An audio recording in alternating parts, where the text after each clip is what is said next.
Sports. We are sports. We are Sun. The Rays are on a roll, reeling off 8 consecutive victories and closing to within 1 game of the 500 mark. Today, it's the wrap-up game from Fenway Park as Tampa Bay goes for the sweep over the Red Sox.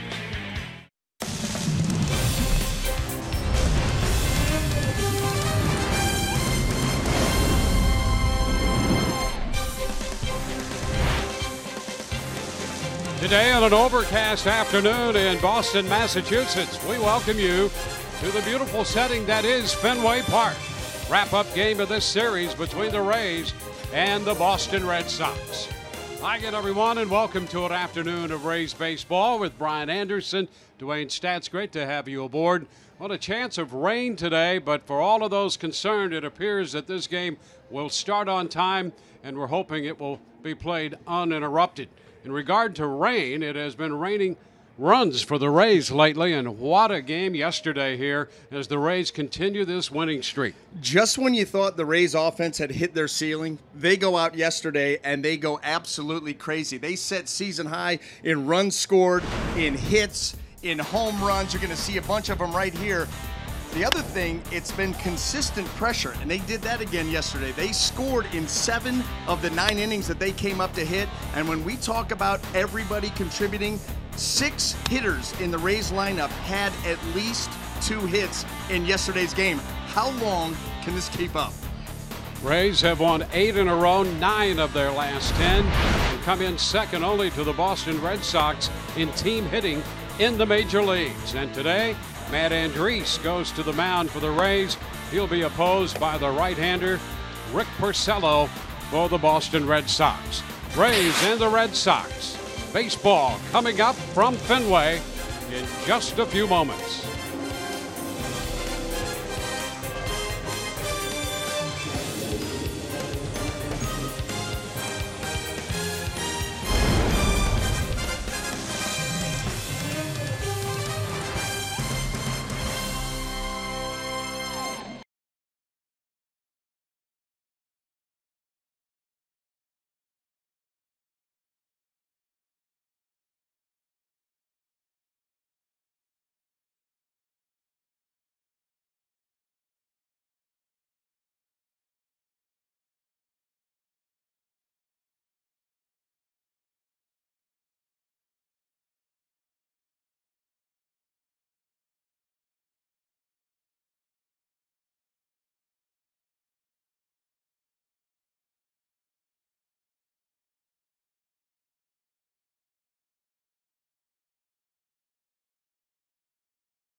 Rays road trip rolls on.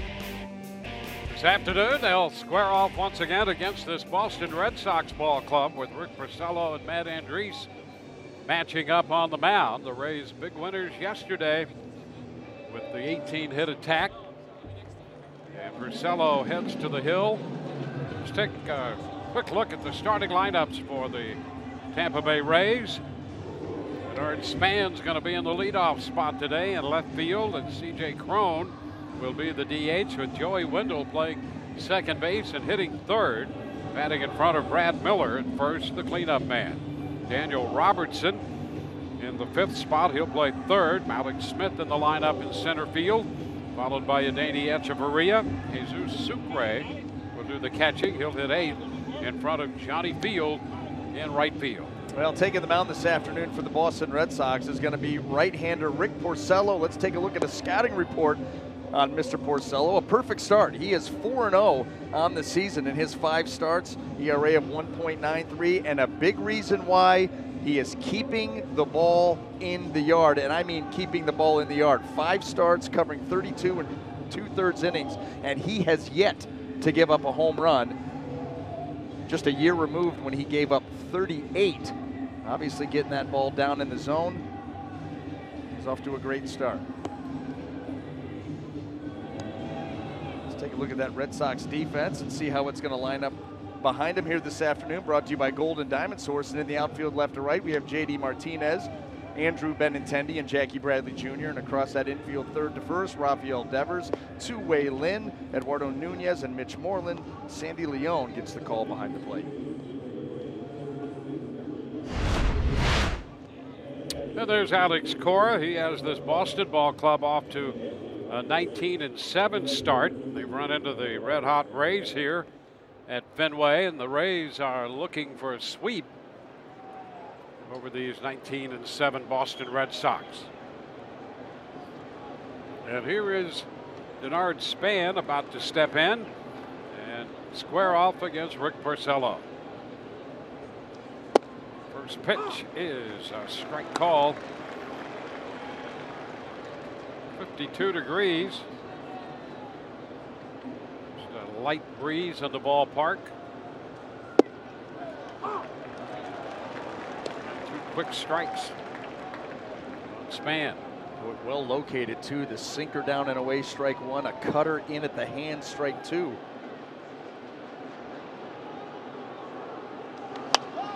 Pop foul, back it out of play. Span up in the leadoff spot against Porcello.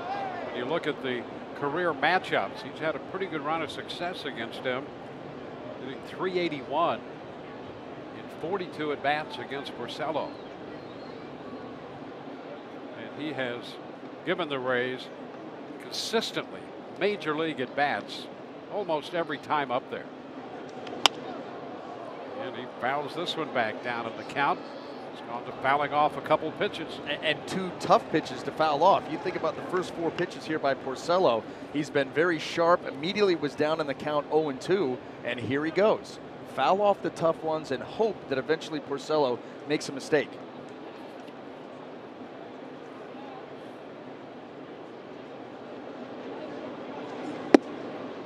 Pitch is down, 1-2.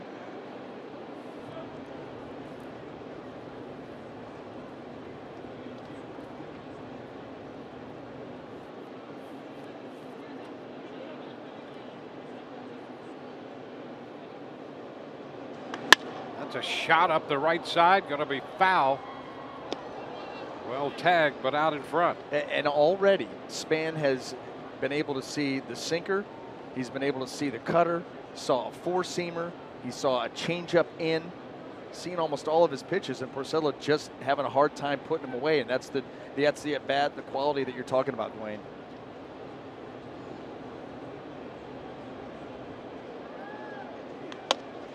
And he spoils another pitch right there. I mean, as sharp as Porcello has been here out of the gate, the fact that this is a 7, going to be at least an 8-pitch at bat,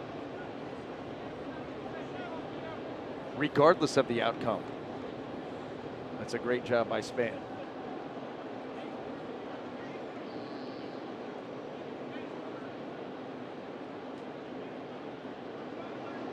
1-2 pitch again.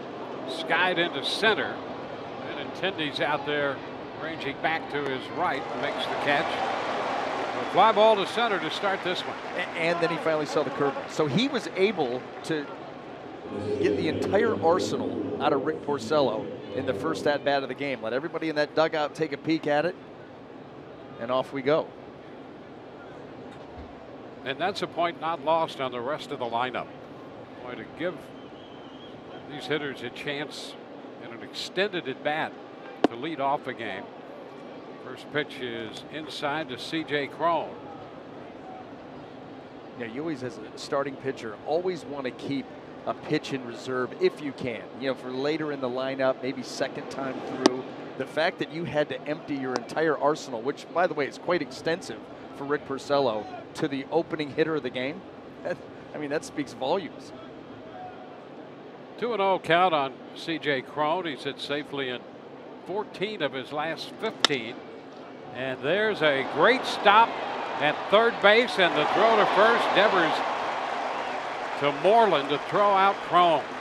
Boy, that's a great play down at third on a sharply hit ball to deny Cron a base hit. Boy, I thought that was going to squeeze through, and Devers ranging to his left and then able to get up right on the money with the throw too. Outstanding play. So the bases are empty with 2 gone. Here's Joey Wendell.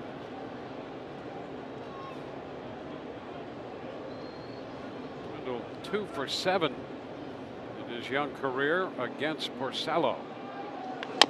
Chops it to the right side. Nunez gloves and throws.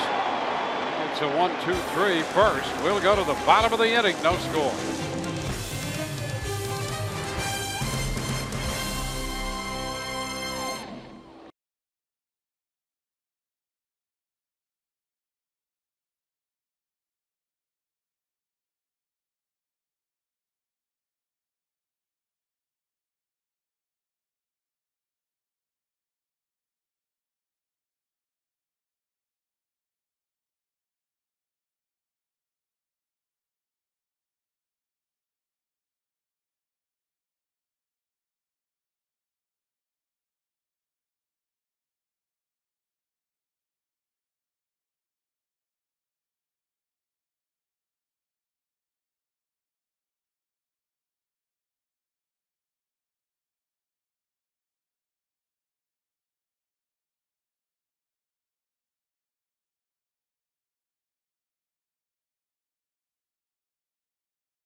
Nunez will be the leadoff man, followed by Andrew Benintendi and Hanley Ramirez, the DH. Down the middle, J.D. Martinez, Mitch Moreland, and Rafael Devers. Jackie Bradley Jr. will be in right. Sandy Leon will catch. Sue Lin is the shortstop, batting ninth. Well, making the start this afternoon for the Tampa Bay Rays is going to be right-hander Matt Andriese. Has appeared in 7 games, all of them out of the bullpen. 13 and a third innings, 15-2 strikeout to walk, good ratio there. And another guy keeping the ball in the yard, just 1 home run given up by Matt.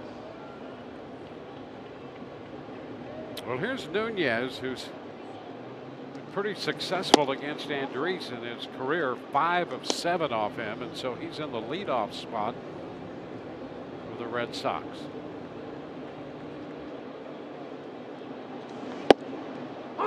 Well, and that becomes an easy guy to turn to. You know, no Betts, no Bogarts in this lineup today. So Alex Cora just couldn't roll out of bed and make out the lineup. Got to look at some matchups. 2-1. And Betts left the game with a little hamstring issue last night.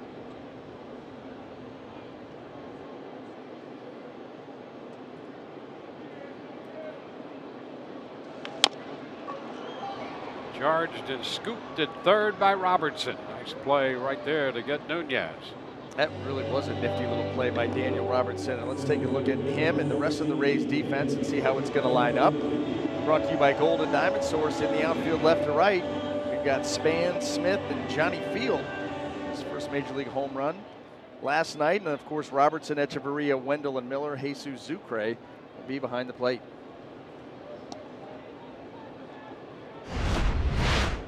Benintendi is playing center field. This one is down. Betts out of the lineup. Bradley's gone to right. Benintendi scoots into center field.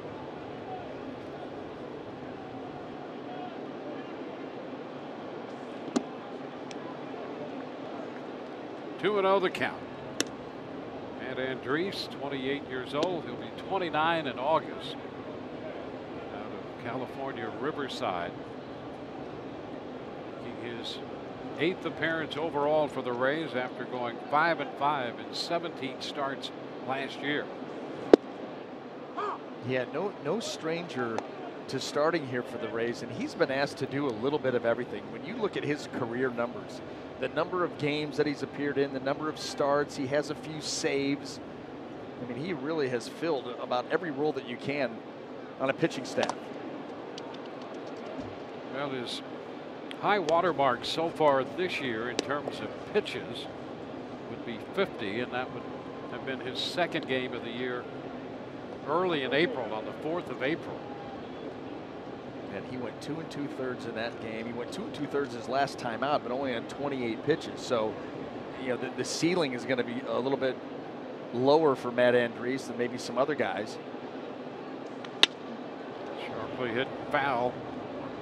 So the count is full. The good thing about it is, and we saw it in his season numbers, he doesn't walk a lot of guys. You know, he tries to be a pretty efficient type of pitch to contact pitcher. He'll get his strikeouts, you know, here or there. Good changeup. Guys will swing and miss at that. But that being said, you've got an opportunity to have the ball be put in play, get some quick outs.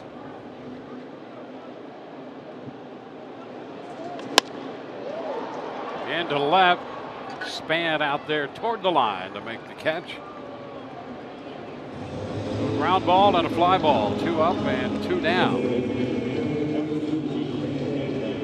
Now Hanley Ramirez.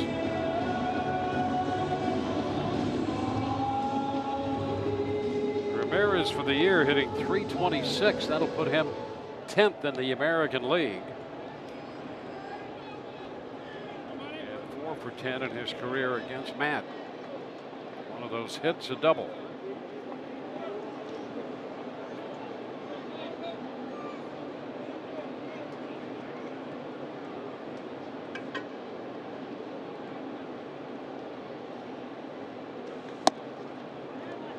Ball, no strikes.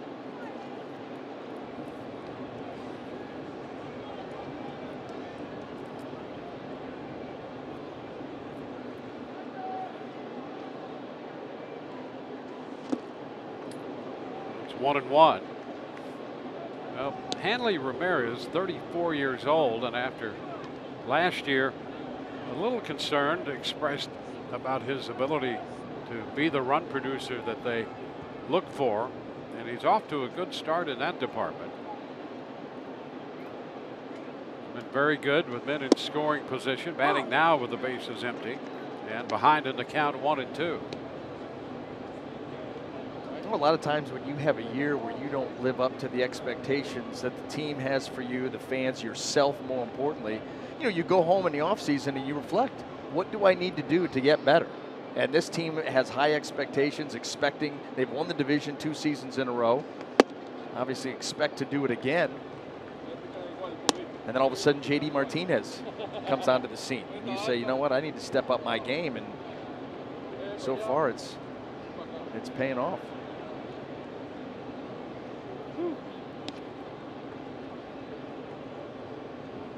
J.D. Martinez. The Red Sox last year were not the same offense that they have been in years past without David Ortiz. He's going to take the count full, back-to-back 3-2 counts. He got Benintendi on the fly ball, now all the way out on Ramirez. David Ortiz, it was the long ball. It was clutch hitting and a lot of home runs. And this Boston Red Sox lineup last season really fell short of the mark as far as the long ball goes. And a cut and a miss. Ramirez out on strikes. 1, 2, 3 go the Red Sox, and we move on to the second inning, scoreless.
By W.B. Mason. Who but W.B. Mason, the official office supply company of the Tampa Bay Rays. And by Geico. 15 minutes could save you 15% or more on car insurance.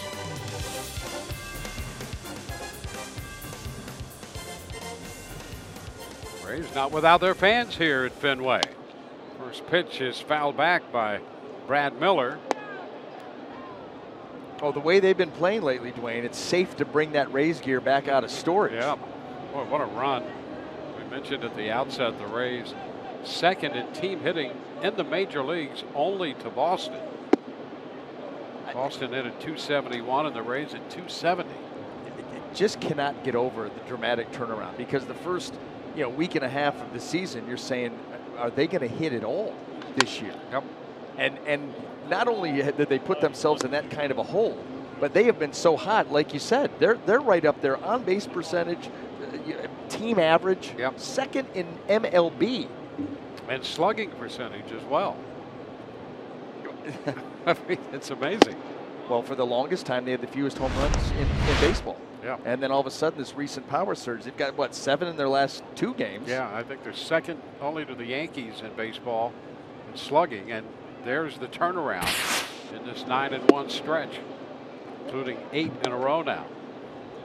It has been remarkable, and it has been up and down the lineup. Even guys, Rob Refsnyder the other day hadn't played in 10 days, gets into a ball game, hits a home run. Johnny Field last night hit his first home run. So everybody's getting involved.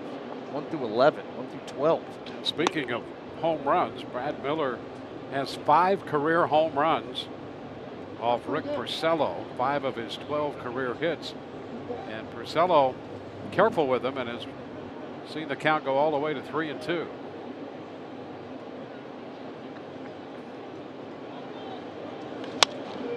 And a foul ball, so that forces another full count pitch. Well, pretty remarkable, Rick Porcello, the way that he's turned things around from a season ago. And we talked about it, when he took the mound. No home runs given up this season, coming off of 38 a year ago. So being careful is right. And a lot more ground balls this year. When you look at last year, he got away from that. He's always had great success at getting ground balls. His rate was under 40% last year, and it's pushing 52% so far this year. So he's made an adjustment, gone back. Remember the Derek Lowe in spring training? Yep. Spending some time with him. Nice battle going here between these two guys. Yeah, very, very good battle. Brad Miller, Brad Miller's more of a swing and miss guy, power guy that kind of cuts it loose and able to work it here. This will be the 10th pitch of the at-bat. And he finally got him on a foul tip strikeout. He got him on a cutter that stayed up and away. They wanted that ball in on his hands, and that pitch got away from Porcello, and he got away with it.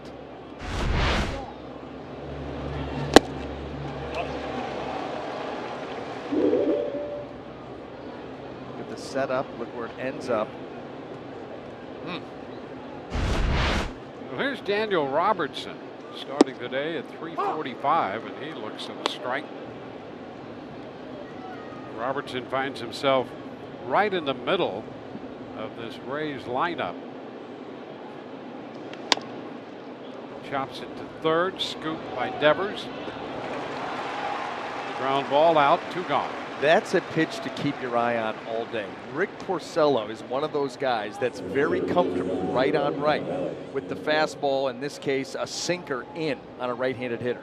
That ball ends up, he feels very confident in being able to execute it, and when he does, watch how this gets in, and all a right-hander can do is pound this thing into the ground. You just can't get extended, and you can't get your hands through quick enough because of the late action on the pitch. And so he gets a ton of ground balls off right-handed hitters. And there's a first pitch breaking ball into Malik Smith. Malik's tied for 6th in the league with a .333 average, and quickly behind in the count, 0-2. That's the other thing, Dwayne. You talk about the ground ball rate going up. He also had the highest first pitch strike percentage of his career. He works quickly, and he has been pounding the zone up near 70%. First pitch strikes. 1-2 now. Well, that's a conversation that we've had before. They talk a lot about pace of play and pitchers taking a lot of time between pitches. But it would seem to me that it would be a great advantage if you know what you want to do out there, you do it quickly. I could not agree more. I don't understand the delay, and Porcello's working with an arsenal of 5 pitches. And he gets Smith on that pitch in. No score through an inning and a half.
The Rays with this winning streak of 8. Longest winning streaks in franchise history. 04, the longest with 12. The 14 team had a 9-game winning streak, and the Rays presently at 8. That 04 team, by the way, had Rocco Baldelli in center field hitting third on that club when they won 12 in a row. Big reason why. I'm sure he carried him most of the way. That's right. Here's first pitch to J.D. Martinez, shot into center for a base hit.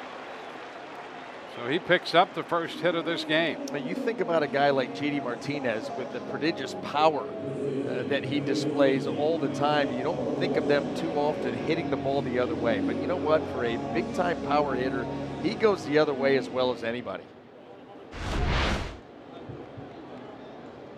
A pitch just hanging out over the plate. Good recognition to stay down and through it. Take your base hit.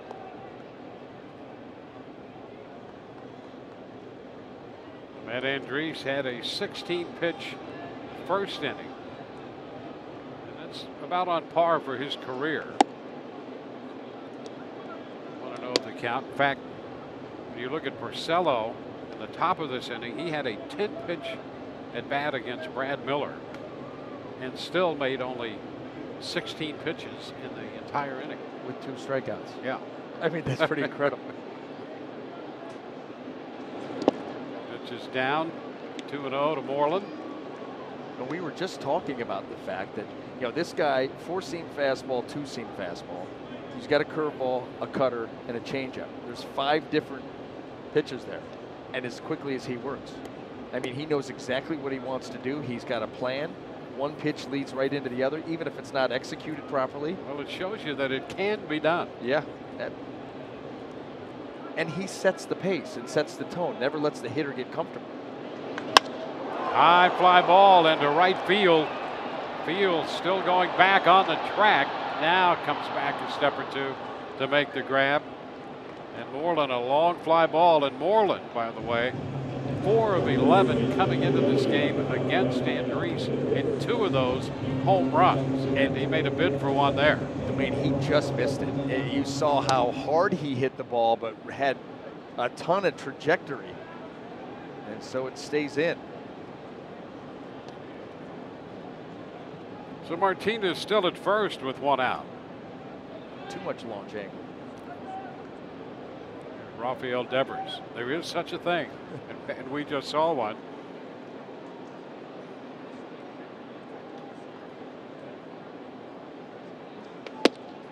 Devers takes a strike. I'll tell you, this is a good-looking young player. He is indeed. I mean, an advanced hitter, especially for his age. We saw the play that he made in the first inning. Really shoring up that third base position for this Red Sox team. And that had been a concern over here. Chopped down to first. That's a foul ball. Miller gloving it and stepping on the bag at the same time, but the ball foul, and it's an 0-2 count. Yeah, and it would certainly appear the Red Sox would be set at third base for a long time. That was a position. You know, they brought in Pablo Sandoval, who's now pitching apparently. And by the way, looking that? like a pitcher. Yeah, not just throwing it up in the there. upper 80s and breaking stuff. You know, I'd heard that he had thrown an inning and didn't see any of the highlights, but I saw a picture of him after he had released the ball. And the first thought was, wait, looks like a pitcher. I mean, his follow through and the way that he ended up in good fielding position, I'm like, that looks like a pitcher. Yeah. Apparently that was close to a spur of the moment thing too. Bruce Bochy trying to save his bullpen, trying to figure out how he could do that. And he went to Sandoval in the dugout and said, hey, how'd you like to pitch? He goes, sure. You may ask him more than once. Yeah, I mean, you know, you'll see guys out there top out at 78, 80. Takes care of Devers right there for the second out. But he had pretty good velocity for just on a moment's notice going out there and letting it fly and then mixing in the breaking stuff. A little curl too. Hey, in this day and age of versatility, who's to say? That's right. You talk about a great utility player. Play anywhere, let him pitch.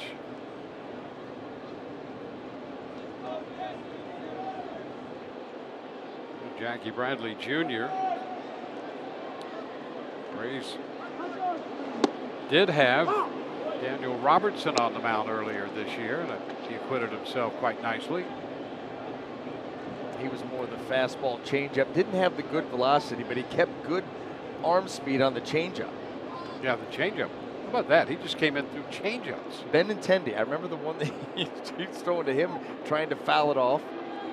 Yeah, listen. I mean, you got to have an arsenal, a little repertoire. One strike count on Bradley Jr. And you know there's more velocity in there. It's just you get up on that mound for the first time. You don't want to overdo it, hurt yourself. 1-1. Let's go back and relive that appearance for Daniel Robertson on the hill. Deuce the little pop up there. Miss hit. Need a hitter up in the zone with the heater. Oh, how about that? Get him to chase out of the zone. This is on fly to left. Yep. Too easy. A little movement away there. Late movement. It's a ball, 2-strike count on Bradley Jr. But it is amazing, Bradley Jr. We talked about this before. You know, he, against everybody else, seems to hold his own offensively, really known for his defense. But against the Rays, he's just been non-existent offensively. And the same is true here in his matchups against Matt Andriese. He's 2 for 15 with 7 strikeouts against Matt. Chopped down to first. That one is fair and will retire the side. No runs, base hit, and the man left. On to the 3rd inning. No score.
Host a youth baseball clinic that's part of Play Ball Weekend. Clinic features youth baseball and softball games. Entertainers and youngsters 14 and under receive a free Play Ball Weekend bag. For more info, visit raysbaseball.com/playball. Danny Echeverria looks at a strike. Span opened this game in the first by working the count a bit against Porcello. Miller did the same in the 2nd inning, but after those 2 leadoff hitters, he made quick work of the 2nd and 3rd hitters in those innings. Now ahead of Echeverria 1-2. And there's that sinker in on the right-hander again, trying to tie him up and get that weak little ground ball to the left side.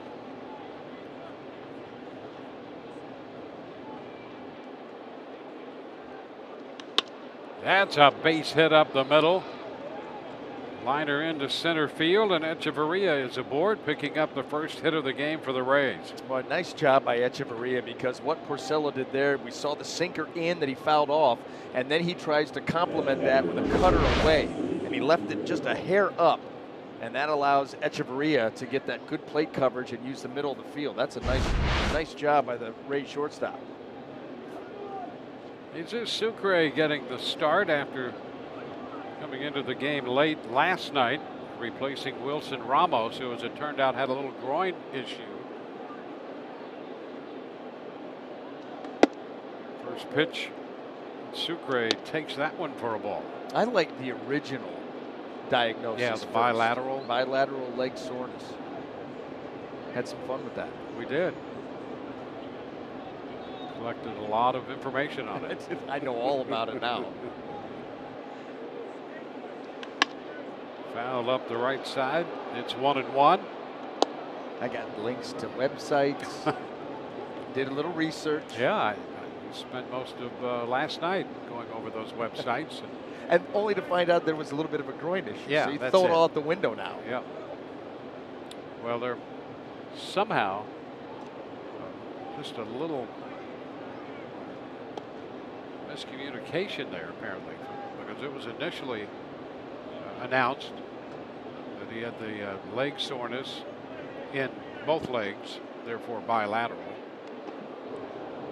Well, and that's why I think that you just go lower body injury, and then we'll get back to you when we feel like being specific. Yeah. How about a little soreness in both legs? They did that, but they did it highbrow. And then you come to the ballpark today and they go, oh, no, it's a groin issue. Okay, good. Oh, they throw that one away. That's going to send Echeverria up to second base. So the Rays will have a man in scoring position now. Trying to get quick here, short arm action. He just yanked that throw. No chance for Mitch Moreland, right between the legs of Echeverria. And break for the Rays.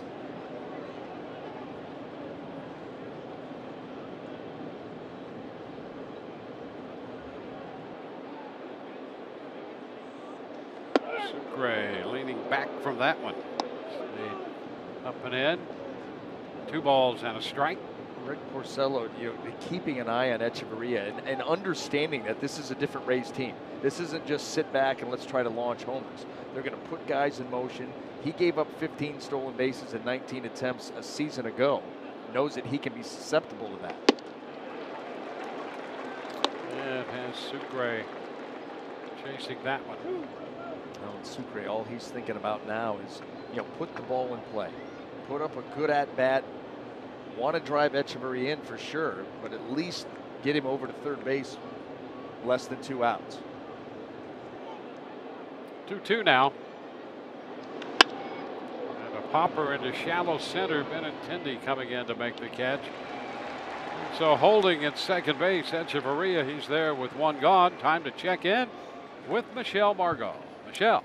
Thanks, Dwayne. Well, Johnny Field is still high off of his first major league home run last night. He said he was in bunt mode for the first 2 pitches.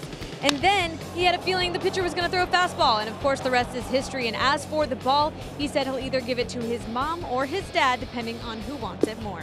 A little bidding war. Yeah, that's never bad, You play mom and dad off against each other to get that souvenir baseball. How bad do you want it? What do you got? Pitch is a little wide to Johnny Field. Always special. Well, you get that first hit, you get the first home run. You do it here in this traditional setting at Fenway. That's special. Yeah, that really is a moment that you'll never forget, and to get it in an iconic stadium like this during the course of a victory too. You really put the game away with your blast. It's a foul ball, playable, and Moreland makes the catch. Yeah, I think with that home run, it gave Kevin Cash a little sigh of relief. You're the manager, and you're not going to ever take anything for granted, especially in a ballpark like this, where runs can be put up quickly. So 2 gone with Echeverria in scoring position. And we'll We'll see how this battle between Denard Span and Rick Porcello proceeds as the Rays try to score first.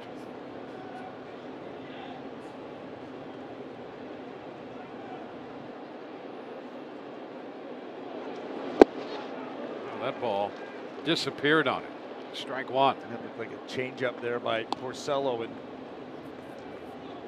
that did have some bottoming out action.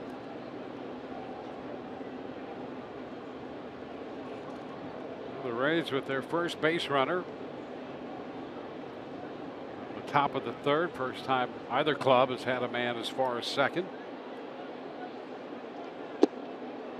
Span lays off this one. 1-1. How about the numbers all season long? I mean, 8th in the league with men in scoring position at 435.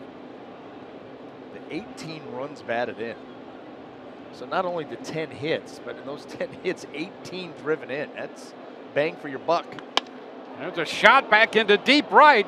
Bradley Jr. is going to turn around, look up, and that one is gone. Home run for Denard Span. Span does it again and puts the Rays out in front 2-0. Home run number 3 for Denard Span, and the first home run given up this year by Rick Porcello. We had a minimum of 2 coming into this game. A little side bet with the crew. And Denard Span just said in the 10 hits with runners in scoring position, 18 driven in. We don't make a mistake. So the Rays break out in front. Here's ball 1 to C.J. Cron.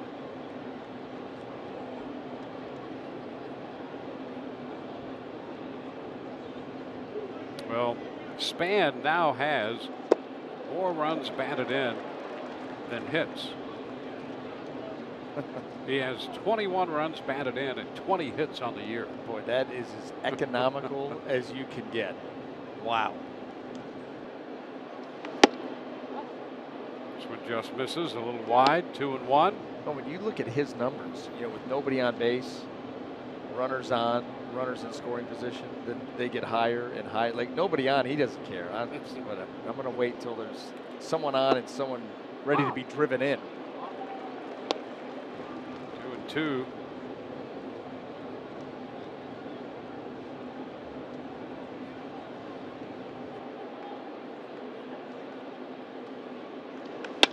Ground ball, right side into the glove of Nunez. Makes the play. Rays are out in the third, but they pick up 2 runs on the 2-run home run by Denard Span. Bottom of the third coming. It's 2-0 Tampa Bay.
span. We go to the bottom of the third.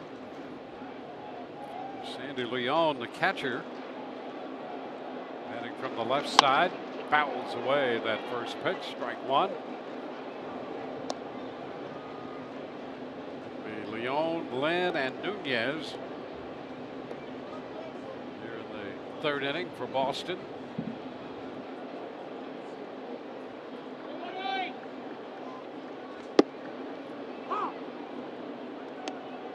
Two.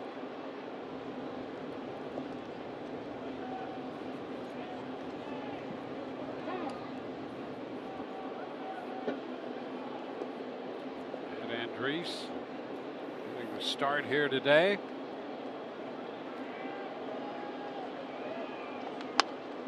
The 0-2 is foul back. 28 pitches through the first 2 innings and ahead in the count here.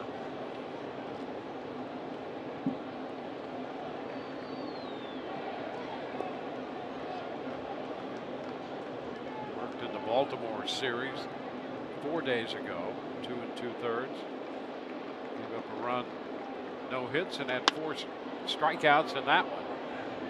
Now the sun coming out, and Span's going to have to shade his eyes. Echeverria was out there having a little trouble with it, and Span a little better angle on that one. Suddenly the sun breaking through the clouds. Yeah, all of a sudden, and you know what? That's where communication comes in, and no one knows that better on this squad than Denard Span. And you see him calling off Echeverria. He gives way. Yeah, making it very clear whose ball this is. He's like, you get plenty of them, big fella. I'll take this one.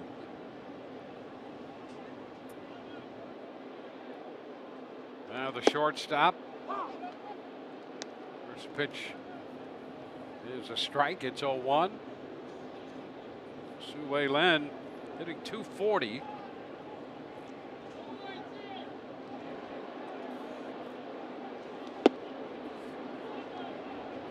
.2.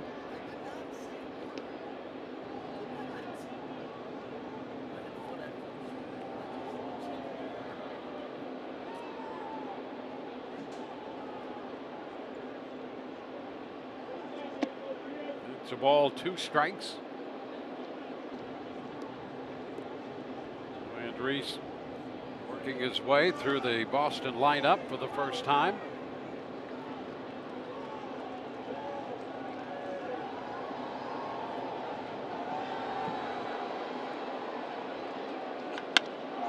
The fly ball headed toward right center field. Alex Smith is there and makes the catch. So 2 up and 2 down. Matt Andres, I'll tell you, he talked about the fact that his longest outing, Wayne, you said 50 pitches, it was 2 2/3 innings. That's where he's at right now with 36. Being economical, attacking the strike zone, for the most part, getting early contact. Exactly what Kevin Cash and Kyle Snyder are hoping for. Or I should say looking for, because hope is a pretty crummy strategy, as you like to point out. Here's a pitch to Nunez, popped up and fouled out of play. Strike one. Yeah, not the best strategy. That's doesn't even show up in the book of game plans.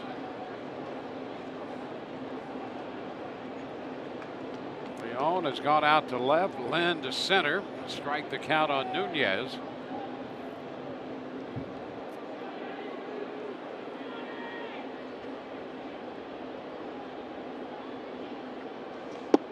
That's a strike. 0-2.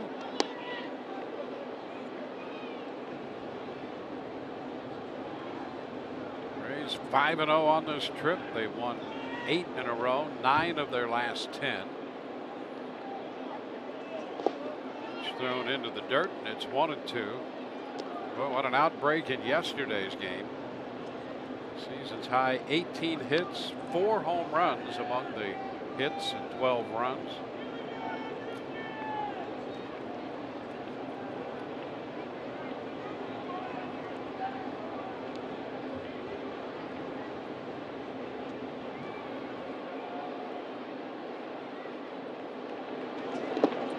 cut and a miss. He's out on strikes. Tag takes care of that. 3 up, 3 down. On to the 4th. 2-0 Tampa Bay.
In Boston, there were over 42,000 hits in the 2017 season. All you need is one to keep the streak alive. Download Beat the Streak today and compete to win $5.6 million. Go to MLB.com/BTS or download Beat the Streak in the App Store today. 4th inning underway with Joey Wendell up there to strike the count on him. Wendell hitting 3rd in the Rays lineup. Brad Miller to follow, and then Daniel Robertson against Rick Porcello. 1-1. Wendell came into this game 2 of 7 against Porcello in his young career.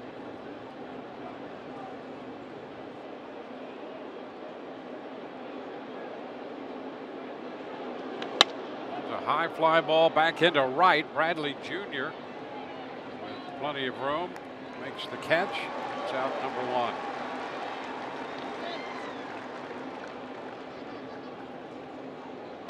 Brad Miller up to face the 2016 American League Cy Young Award winner. Porcello went 22-4. And last year slipped to 11-17. The ERA 3.15 in his Cy Young year and 4.65 last year. Miller takes a strike. Brad worked a deep count in the 2nd inning against him. A 10-pitch at bat. Eventually struck out. This would strike 2. He had some late action on that 2-seamer there. Well, renewed emphasis on it, and we know that in the past he's had a very good one, kind of ran away from it a season ago, which still boggles the mind. Previous year he won the Cy Young. Now a shot toward left center field. How about that on an 0-2 pitch? Extra bases for Miller. Benintendi plays the carom, and a double for Brad Miller. Yeah, and you know, here's the thing, Dwayne. Just as we mentioned, and you mentioned the 2-seamer, he comes with a 4-seamer. 93 trying to go up in the zone, and Brad Miller having none of that. He laced into that right out there deep into left center field. So just when you think you got him figured out.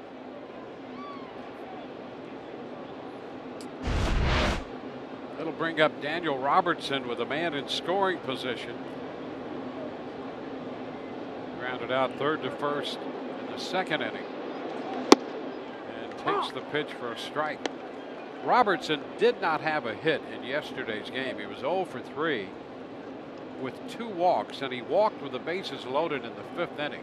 And Kevin Cash was saying earlier today he thought that was the biggest at bat of the game for the Rays. To see Robertson work a bases loaded walk against David Price. Yeah, well, first of all, you'll probably never see that again from David Price. And in the scope of yesterday's game, where there was a little bit of everything in play, there were times that looked like Boston could break it open. And there were other times, you know, that the Rays eventually did break it open. But you're right, and it was a full pitch. Just would not go out of the zone. Yep, and it gave the Rays a 5-4 lead at that point. They go on to win it 12-6.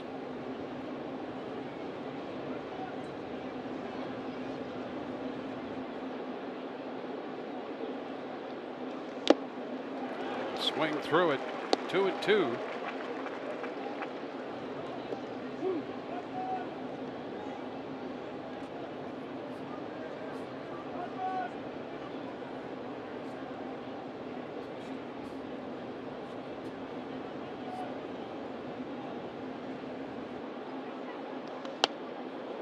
Foul back.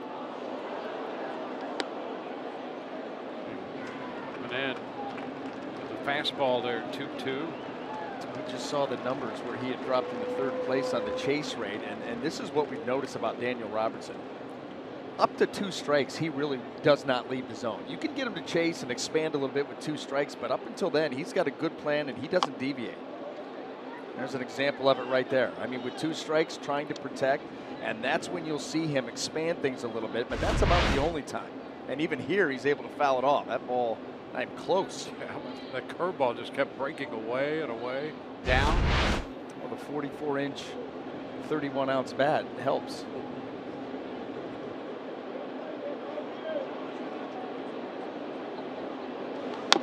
And another foul ball, holding the count at 2-2.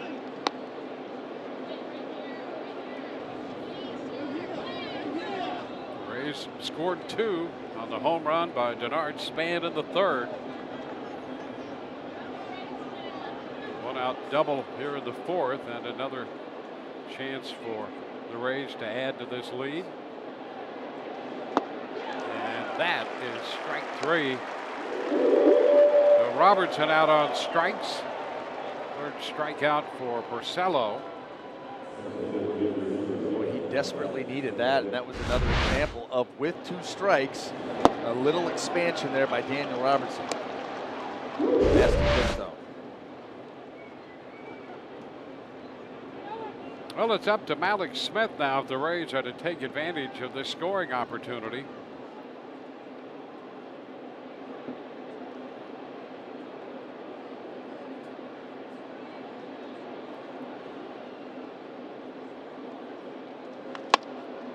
That's a 1-hop base hit past Nunez. Miller's going to be waved to the plate, and the throw up the line. Rays pick up the additional run on the base hit by Malik Smith. Boy, that's a big one to pick up. With 2 outs, Malik Smith picks up the RBI. Boy, and it looked like that was a changeup. He was out in front, but able to hit it hard enough to get it by Nunez out there at 2nd base. Maybe even a sinker, whatever it was. That was not a bad pitch at all by Rick Porcello. You want guys to try and pull that pitch. But when you're hot, and that ends up being a base hit and a big one with 2 outs. And you can see Miller taking a peek, rounding the bag, and then the throw came up the line. So the Rays get that run. Now it's a Danny Echeverria. Tap foul down the 3rd base side.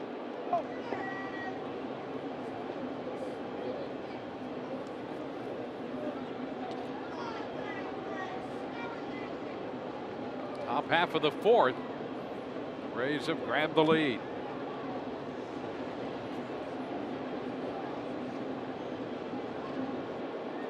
For the first, Malik's is back in. Malik's 5 of 8 in the running game.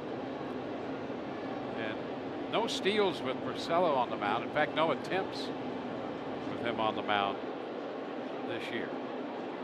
And that's just a matter of time before someone goes. This would be a great time to do it, too, with 2 outs. And he was thinking about it and managed to get back just in the nick of time. And Almost caught him. And Moreland immediately went into the dugout and said, take a look at it. You see him, he absolutely was leaning, but got the hand back in there. Jay Rayburn on the call. Oh, you know what? The hand came off. They got him. They want to take a look at that. Yeah, the hand came off the back end of the bag. The hand was there in time, but it comes off. This is going to be, he's going to be out. This is going to be quick.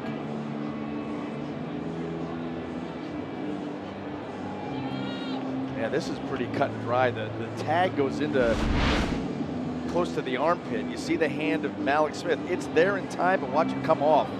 That's easy. That's easy. Contact, but could not hang on to the bag.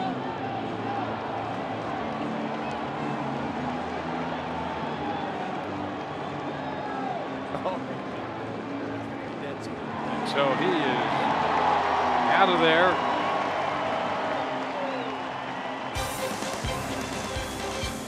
Rays pick up a run and lead 3-0.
In 2015, right-hander Steve Geltz striking out all 5 of the hitters he faced, becoming the second pitcher in Rays history to face at least 5 hitters and strike out all of them, joining Joaquin Benoit in May of 2010 versus Cleveland. Well, the Rays have an additional run. Malik Smith picked off first after driving in that run. So it's 3-0, and here is Andrew Benintendi to lead off the bottom of the frame for Boston.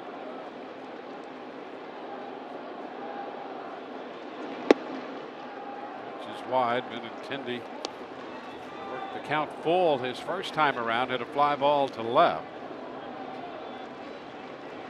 Ramirez next, and then Martinez.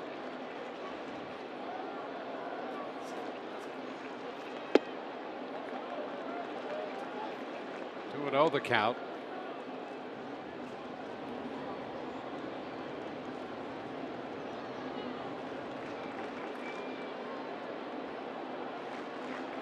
Andrews making the start.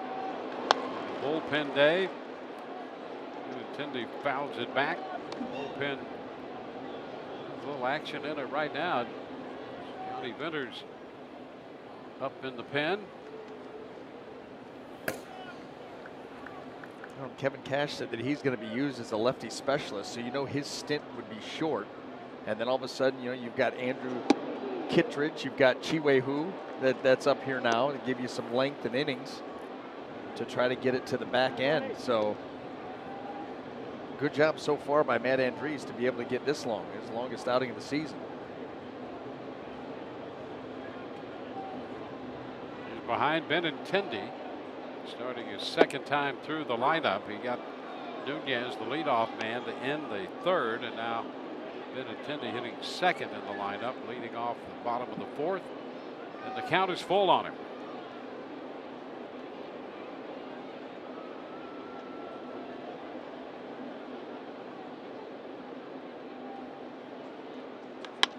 High foul, that's going to be out of play.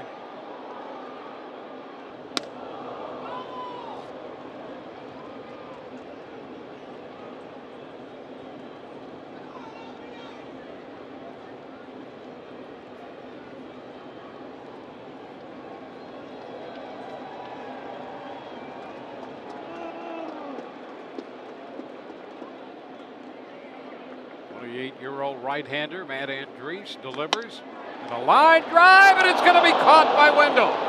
What a play. Wendell getting some nice hang time, and boy, you can see him struggling to stay up there long enough to make the catch to rob Benintendi. Nicely done by Wendell.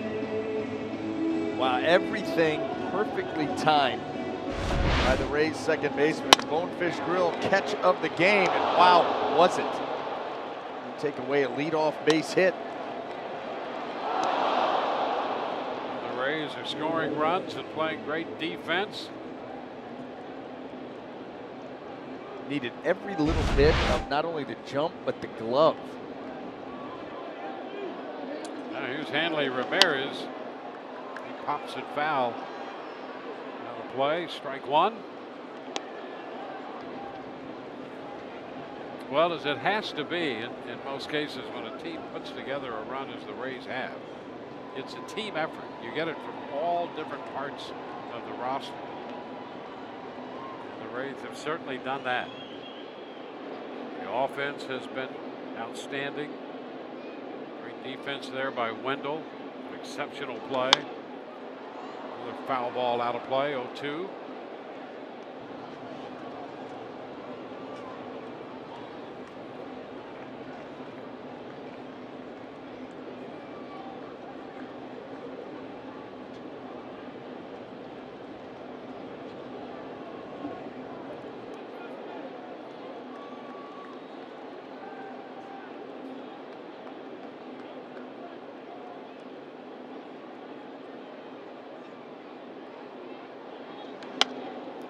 Fouled right back, facing the press box area. Climb the ladder, keep working the hard stuff up. Now you start thinking about that changeup that has the cutting action. Got a great opportunity to expand the zone here down. Andriese at the 50 mark in pitch count.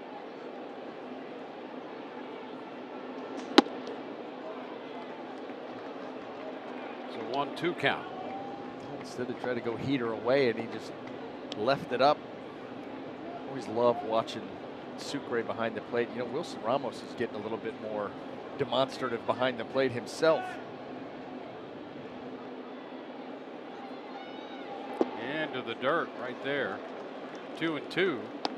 Well, he wanted it down. He didn't want it that far down. I want it down. I don't need a cutoff man. That's what he's telling me. Prefer not to catch it on the short hop. Right. Get enough of those as it is.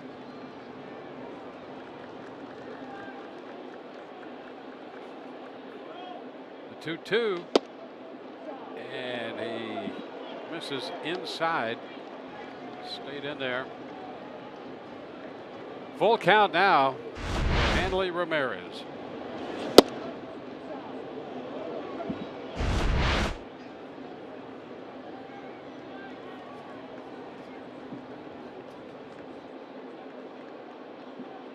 Oh, that hits Ramirez. 3-2 pitch. He's hit. Takes the slow walk up toward first base. Well, I don't listen. There's no reason for Hanley Ramirez. Listen, if you're going to hit the guy, you're going to hit him early in the count. You're not going to hit him in a full count when your catcher's setting up away. Yeah, you're not going to waste 6 pitches no, to do it. Absolutely not. This is just a frustrated team and a frustrated hitter right now. He didn't like getting hit. He's see Sucre. Watch where he's at. They want this ball down and away. You got a pitcher it's his longest outing of the season, and that got away from him up and in. Haley Ramirez not going to be happy with it, but you see Sucre eyeballing him, trying to get in between, get into the running lane in case he decides to head out there. Sucre telling him, look, I'm sitting away. Check the tape. Well, there's J.D. Martinez. There's a pitch down and away off the plate. Should have tried to pick him off. Really? Give him your best move right off the bat. That would send him to the moon.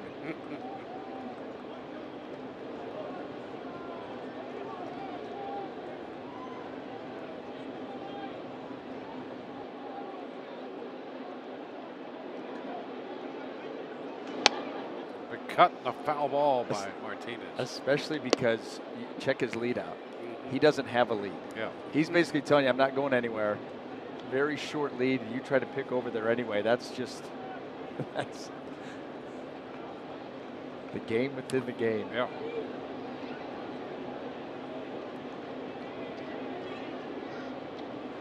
With his hand, that's where you go right now.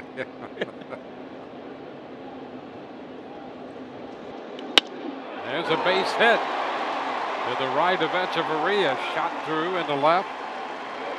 Ramirez up to second base.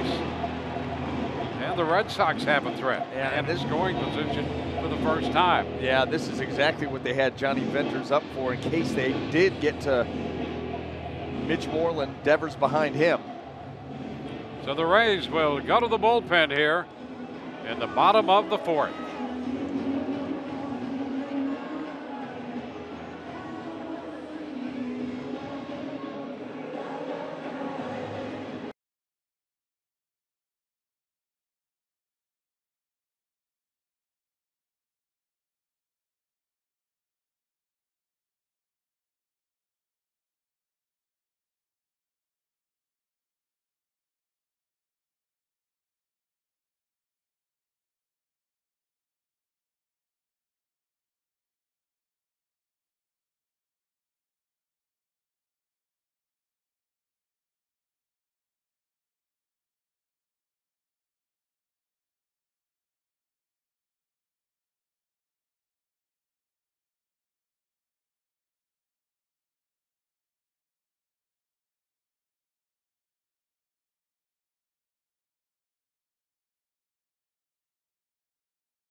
'70 unique scratch-off games.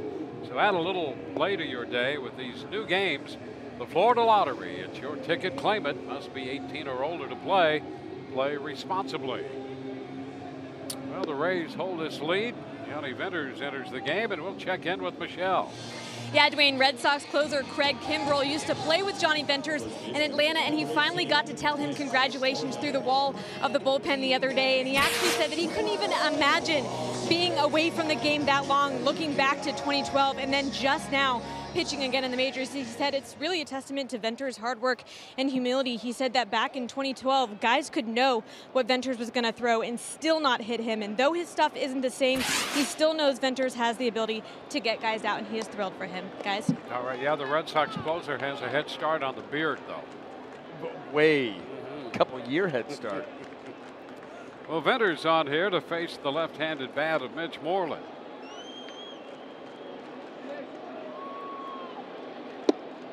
Pitch is inside. 2 men on. Ramirez at second, hit by a pitch. Martinez at first for the base hit. The only out of the inning. That line drive caught by Wendell off the bat of Benintendi. So Venters, the lefty, in to match up against the left-handed bat of Mitch Moreland. 1-1.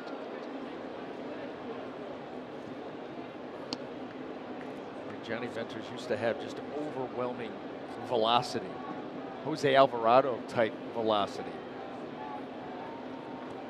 Now the short little arm action. It was a good slider down and away there to Moreland. Good adjustment made because he missed with the first one. And a fly ball lifted into center field.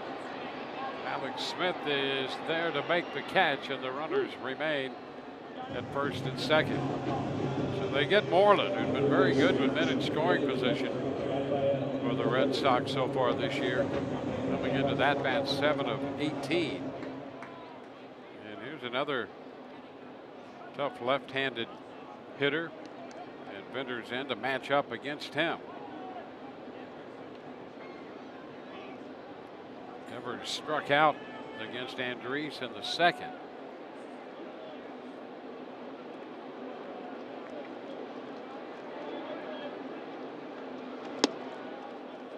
Pitch inside.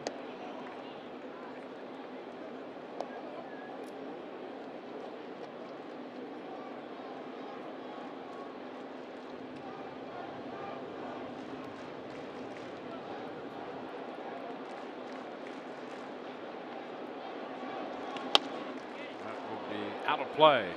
Slicing back into the stands.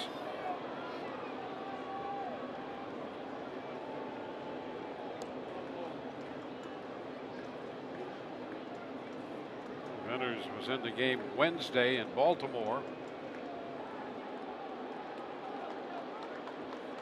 And now in here in the fourth inning in Boston. It's away 2-1. That one at 92. Johnny Venters, his motion to the plate, I mean, when you look at his mechanics, he's got short arm action. He does a nice job of keeping that arm directly behind his body to try to create some deception.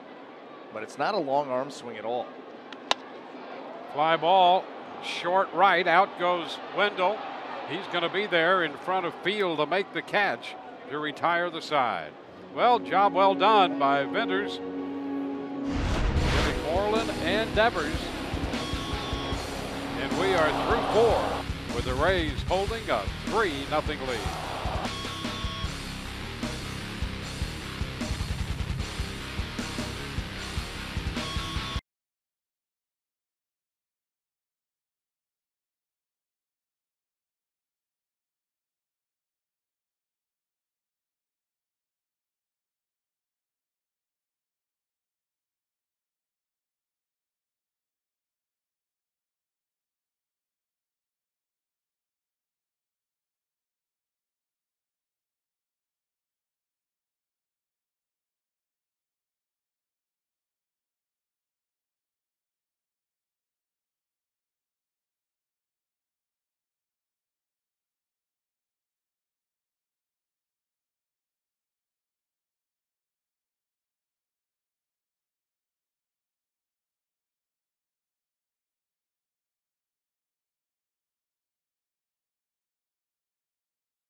At the bottom of the fourth inning, we go to the fifth, and Adeiny Echeverria fouls the first pitch away, strike 1.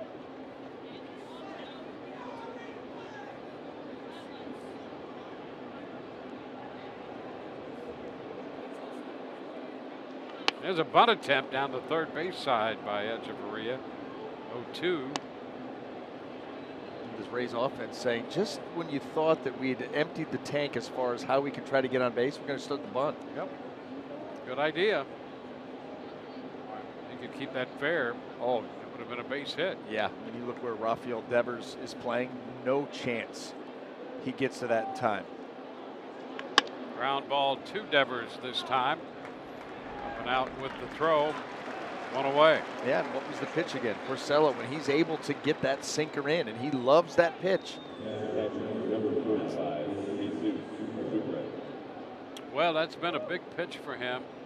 And when you look at the development of that, I mean, from the outset, almost 60%, and then some variation. And last year, less so than any other time. Yeah, 37. He's going back up to where he used to be. He's got his highest ground ball rate since 2013. But now he'll work in that four-seamer and elevate it from time to time. Try to do it to Brad Miller. It turned out to not be the right pitch as he blistered it for a double, but he's got some options for you. Two different variations of the fastball, breaking ball, cut, change.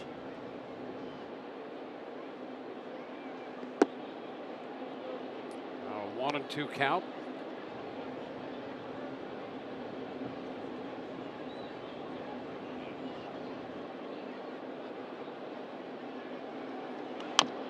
Gray taps it to the right side. A little bobble there, but more than enough time for Porcello to shuffle it off to Moreland.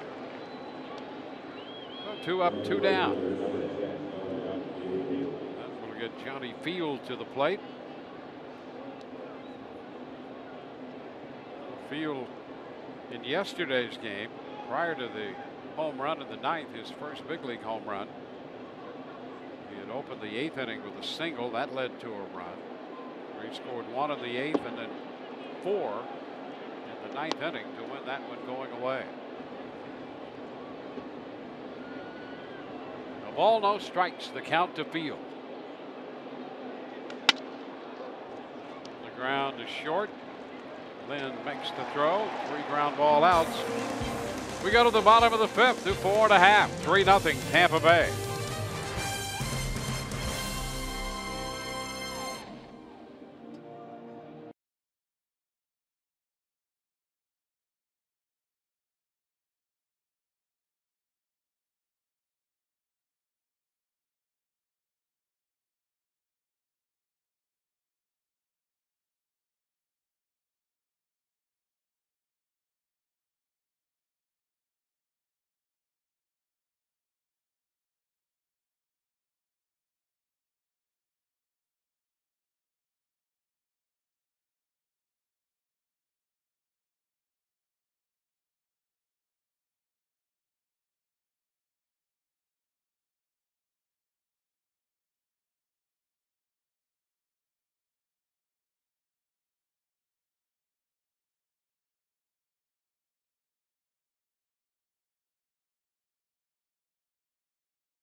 All right, thank you very much as Jackie Bradley Jr. leads off, taking the first pitch, a ball from Johnny Venters. There's a Ground ball to the right side, and Wendell right there for it. One away. So Venner's in to match up against the lefties. He got Moreland and Devers to end the 4th, and a ground ball out of Bradley here to open the 5th inning. And now Sandy Leone, switch hitting catcher, due up. And Kevin Cash out of the dugout to make a pitching change. So Venner's works a full inning in this outing. And the Rays make the call to the bullpen, brought to you by the Florida Lottery.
Between members of the inaugural 1998 Tampa Bay Devil Rays. Stay tuned and catch this candid roundtable discussion 20 years after the team's first season. That's Inside the Rays 20-year reunion coming up after the postgame show on Fox Sports Sun. I'm hearing, Dwayne, that you conducted that very well. It was fun, and you know we had Albie Lopez as one of the guys in the roundtable discussion. Oh, enough said. Yeah, we have some stuff that probably won't make this air, but you know, on alternate programming we might be able to use it. And some of it actually your name came up. I'm sure that it did. Involving when we lived together? Oh yeah. The first house that I ever bought. The first winter, Albie lived with me for a few months. I can only imagine. Oh, it was good. Again, alternate programming. It was good. Andrew Kittredge hit the ball game here. Sandy Leone, the hitter. And it's 2-1. That was fun to sit down with those guys and do a little reminiscing.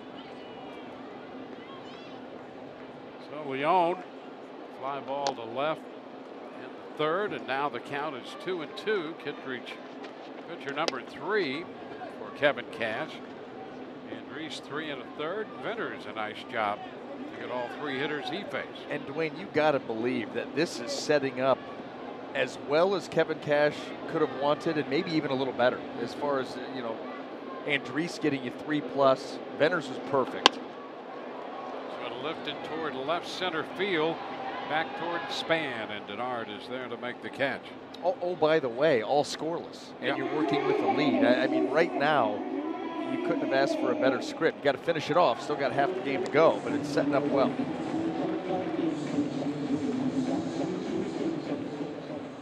So 2 up, 2 down in the 5th. Sue Lin, the shortstop up here.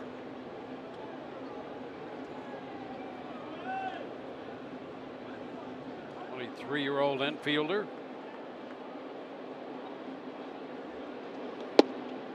Pitch is wide. Ball to no strikes.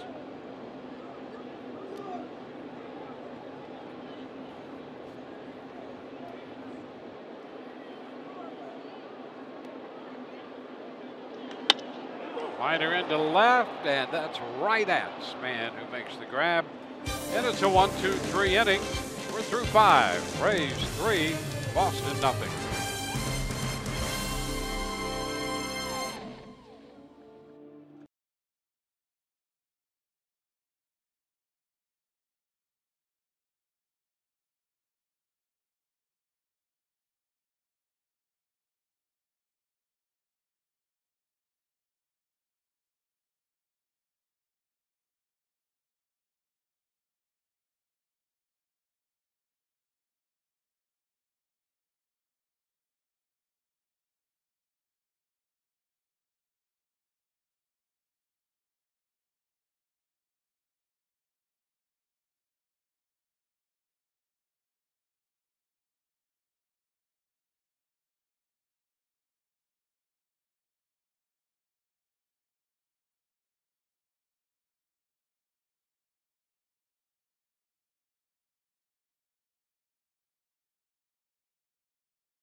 Nothing lead, and this is how it all happened.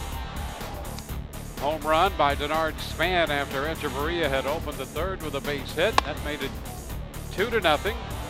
Alex Smith with a line single into right scored Brad Miller, and the Rays have a 3-0 lead. 3 1/3 scoreless from Matt Andrees. Enters an inning, followed by Kittredge, and as we go to the 6th inning, Denard Span, top of the order, leads off. Shortens on that bat, takes it for a strike.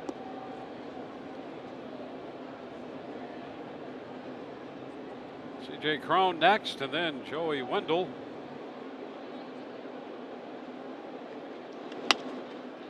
Span fouls it away.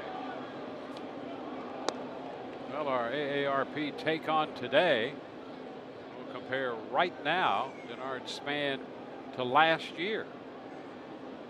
21 runs batted in already for Span. He had 43 a year ago in 129 games with the Giants.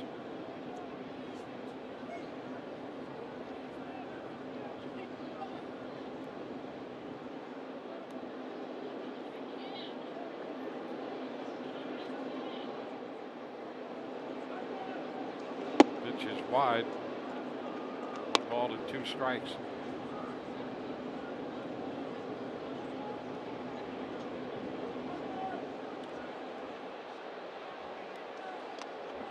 Pitch is down, 2-2.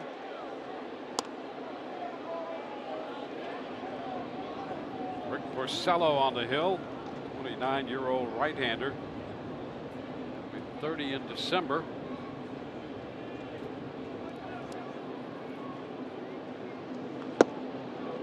And now full count. Boy, it's been fun to watch Span. Just work counts. Time and again. Time and again. Obviously feeling very comfortable at the plate. You know, he said last night in his post-game comments how the team playing with so much confidence. Kicks that one close for strike 3. Yeah, just got locked up a little bit there. And that was a really tough pitch there by Rick Porcello. Late cutter to the inside corner.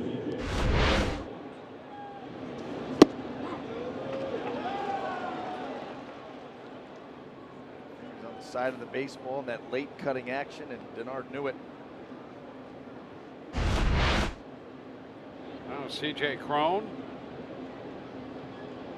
Cron a couple of ground ball outs. Nice play down at third in his first at bat, turned in by Devers.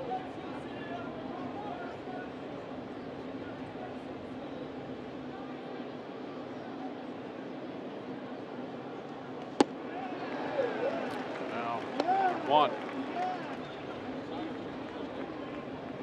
Seeing the breaking ball there.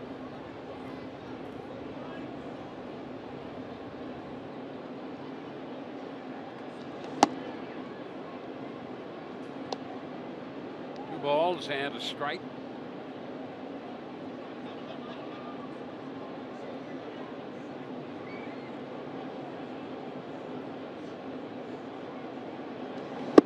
And a cut and a miss.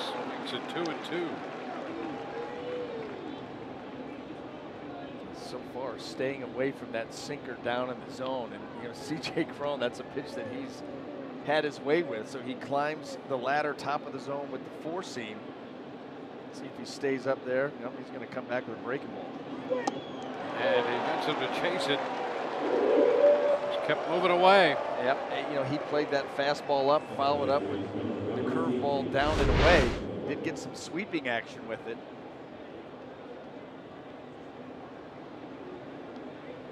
So 2 up, 2 down, a couple strikeouts. Base is empty for Joey Wendell.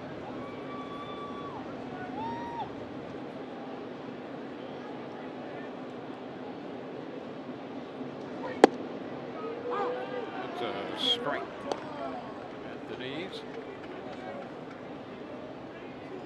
Well, Tony La Russa, who is now VP and special assistant to president here of the Red Sox, looking on. An amazing career. There is a base hit into right for Joey Wendell. The Rays pick up their 5th hit.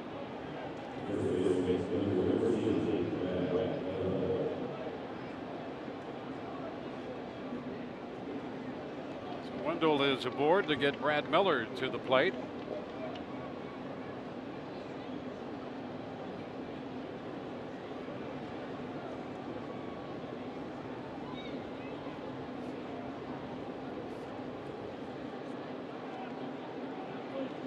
Miller's double in the 4th, set up the 3rd run.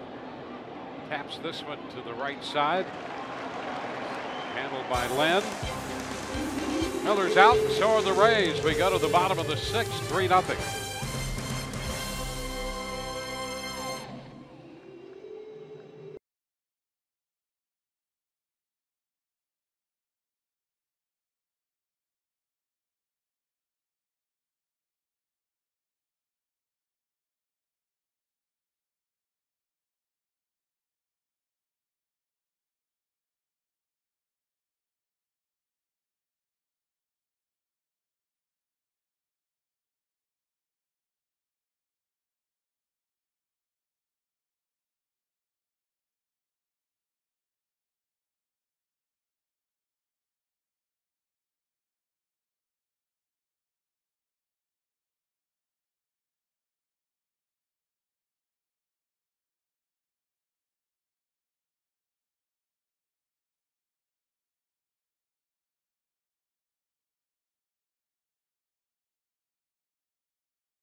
Brought to you by your Southern Chevy dealers and by your local Ford dealers. A birthday party going on for Wally here. I ran into that birthday party on the walk into the field, Wayne. Let's just say that they were, it's a pretty good party. Glad that you made it. Yeah, I know. So Up here. So am I. Got hung up down there for a minute.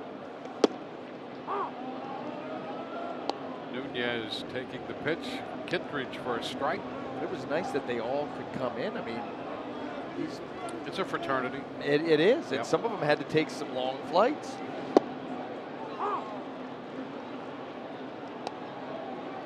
Strikes. Flying first class all the way. Yeah, and taking up quite a bit of space. Yep. A little bit of that one.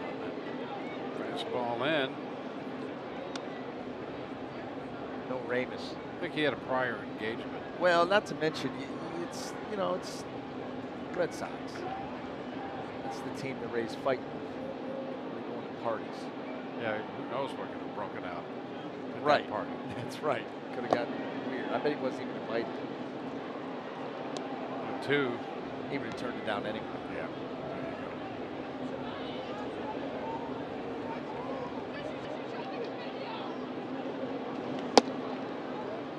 There you go. 2 balls, 2 strikes.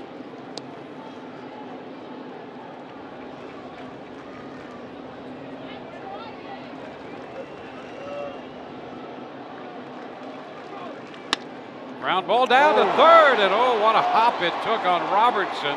He's going to track it down to try to keep Nunez at first, and he does. Boy, that is a bad hop base hit right there.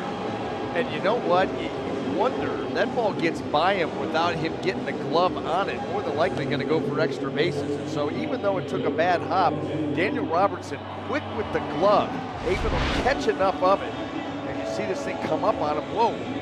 And then the wherewithal to go hustle as hard as he can to get there. I mean, that saved extra bases, and so did the hustle afterwards.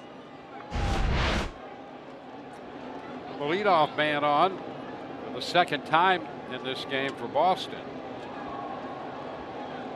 Nunez the runner with Benintendi at the plate.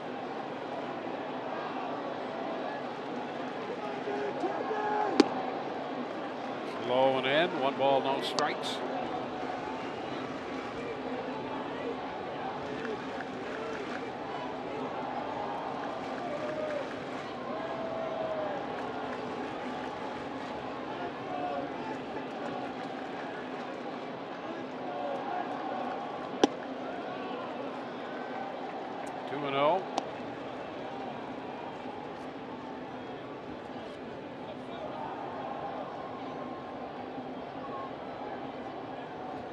The Rays with a couple runs in the third, another run in the fourth inning. The Red Sox in check, 3 hits. And now Kittredge is behind Benintendi, 3-0.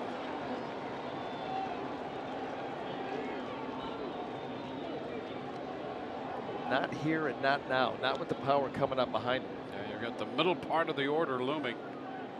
Come back and make some pitches. It starts right here. And he loses him. So a 4-pitch walk sends Nunez up to second. Benintendi takes over at first.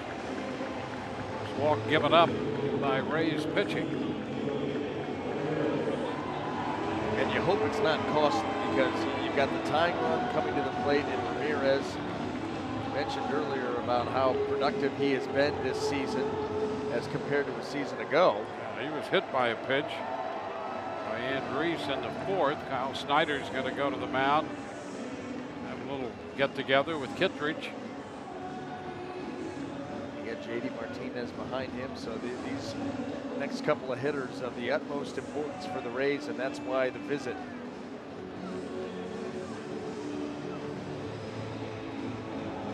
Well, the Red Sox, since they were subdued in that no-hitter in the Oakland series, have hit just a little over 200 since then. They were hitting close to 300 before that.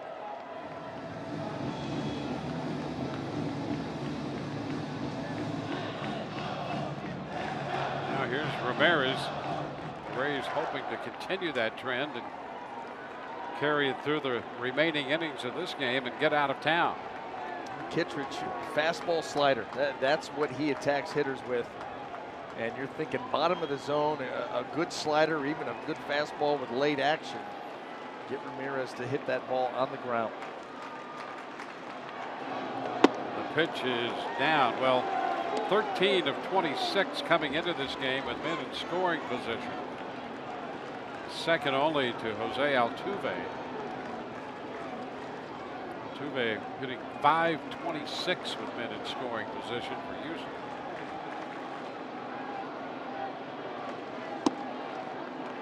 And a bit wide with the fastball. 2-0.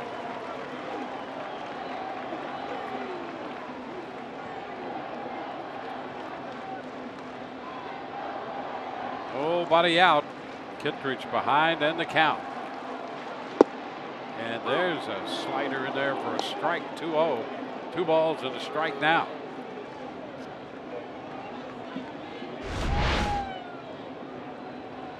Behind in the count. 2 fastballs missed. The slider catches the zone. Come with another one right here. And a ground ball headed through the hole on the left side. Nunez will be held up, and the bases are loaded. So Ramirez comes up with his first hit of the day on for the second time. And the bases are loaded for J.D. Martinez. Well, Kittredge did come back with the slider, and he got the ground ball. Unfortunately for the Rays, it was well placed by Handy Ramirez. Hit that ball on the nose and got it through the dive of both Robertson and Echeverria and out into left field. Hit it hard enough that the runner had to be held over there at third base, Eduardo Nunez. But now bases loaded, nobody out. The Rays are no stranger to this predicament over the last couple of days. Well, J.D. Martinez 2 for 2 on the day.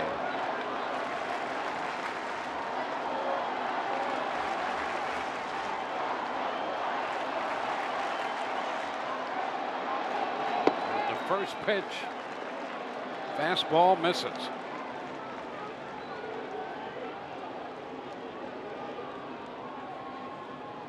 Martinez up here against Kittredge. 1 out of 4 against him in prior matchups. And that's a strike. 1-1. Ready to get some action going in the bullpen here in the 6th. Kittredge got the last 2 outs in the 5th. Has run into a spot here in the 6th inning. The bad hop base hit by Nunez.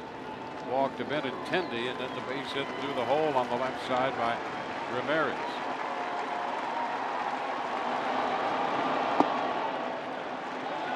It's 2-1.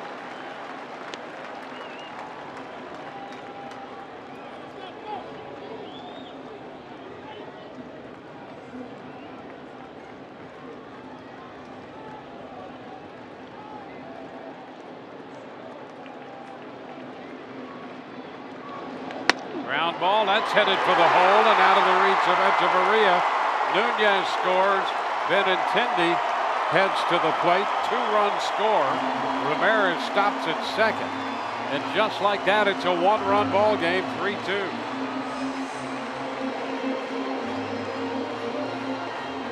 J.D. Martinez finds the same hole. Got the bad hop to start this inning, the walk to Benintendi, and then a couple of hard hit ground balls on sliders that find openings on the left side.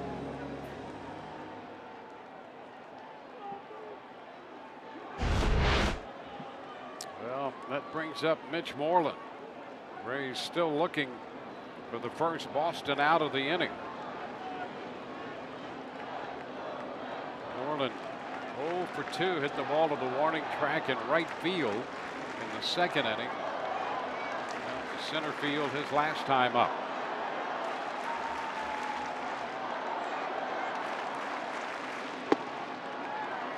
Kittredge misses on the first pitch.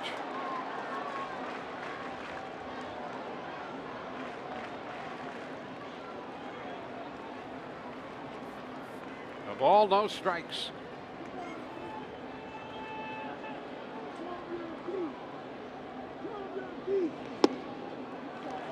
Behind in the count on Moreland. I'll tell you what, these last few hitters, Kittredge has not been able to get that fastball in the zone. It's taken off on him arm side. He's pulling it when he goes glove side. Look at that, more balls than strikes thus far.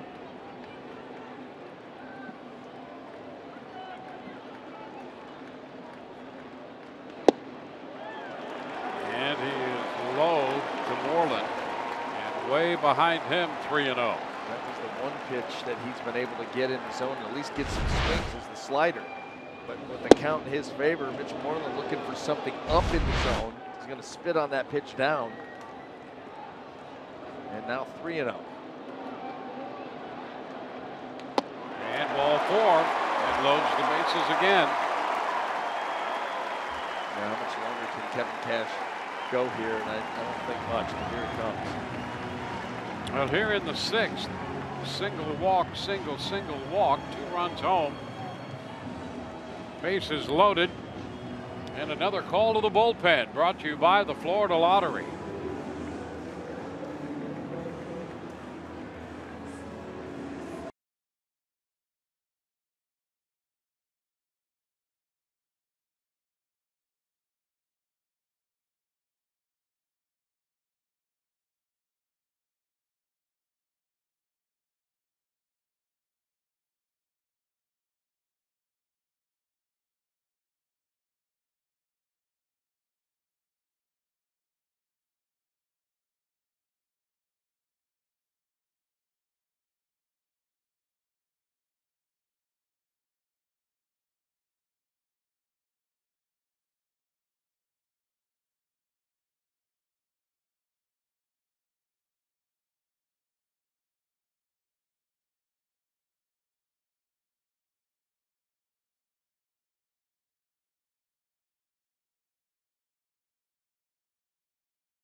Brought to you by your local Toyota dealer, Toyota. Let's go places. And by your local Honda dealer.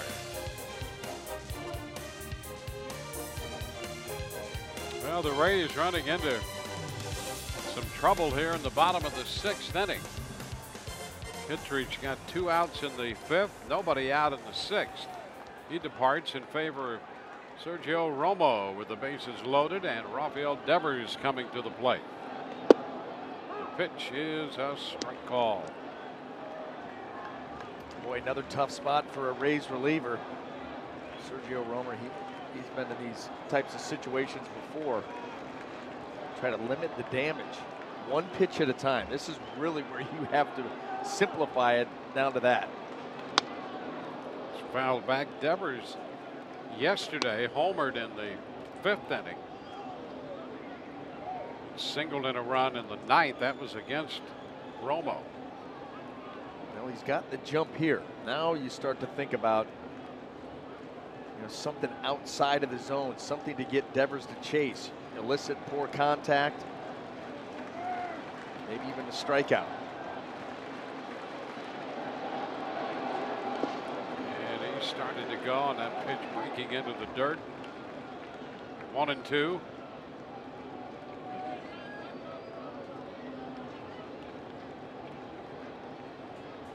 Well, the bad hop base hit started it, and the walk certainly did not help this inning from the Rays' point of view.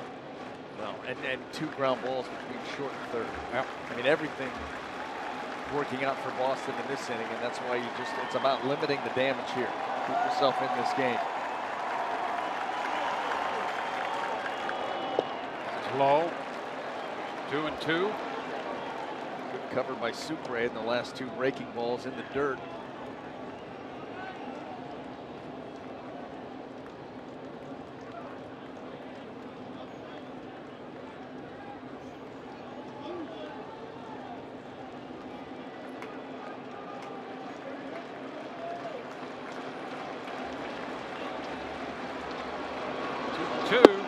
And strike 3 call, he got it. Romo found the strike zone, and Devers is called out with the first out of the inning. He caught Rafael Devers looking at the bottom of the zone. He came right to the very top and completely caught him by surprise. Right call. You could even see Devers buckle a little bit, expecting that pitch to be down, down, down. Jackie Bradley Jr. 1 out now with the bases loaded. Pitch is wide. Couple of ground ball outs by Bradley Jr. Putting one to second in the 5th inning.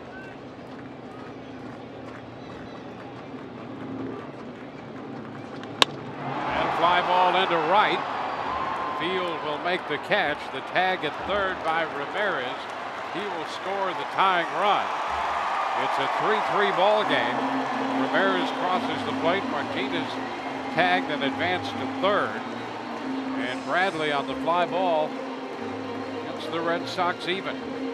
Well, provided you can retire the next hitter here, in this case it's going to be Sandy Leon, you're okay with that. But that was a big tag up too by JD Martinez, because you think about Romo and those breaking balls in the dirt. 90 feet away, he's got a chance to score on something like that. But this fly ball, of course, Hanley Ramirez is going to score easily, and then JD Martinez reads it.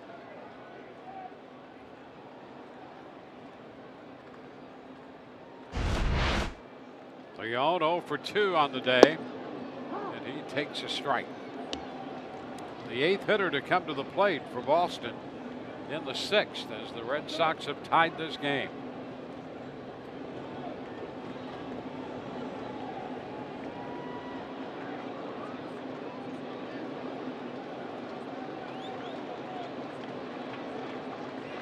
Runner breaks from first. The pitch is low, and Moreland moves into second base, standing up without a play.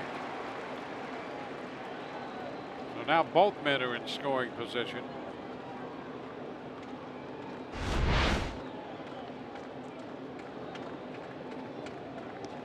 Swipe that easy. Not to be paid attention to. Might as well. 1-1 to Leon. Swings over it. That's 1-2. Great location on that break ball. Sweep it from outside to middle, but keep it below the zone. One pitch away.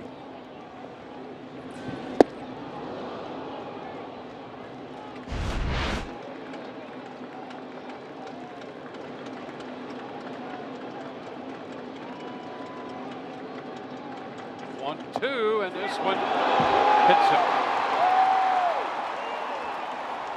Well, that will reload the bases. Leon on a 1-2 pitch will go to first after being struck by that delivery. And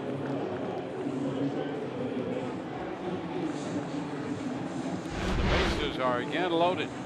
There it goes. It's coming down and in. Back foot.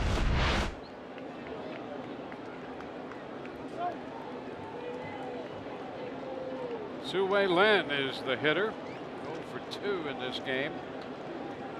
Line to left his last time up.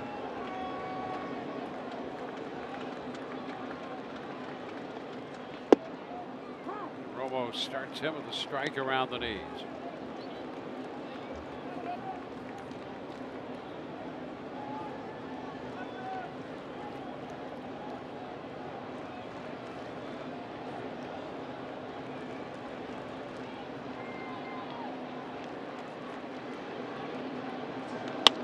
Fly ball into right field.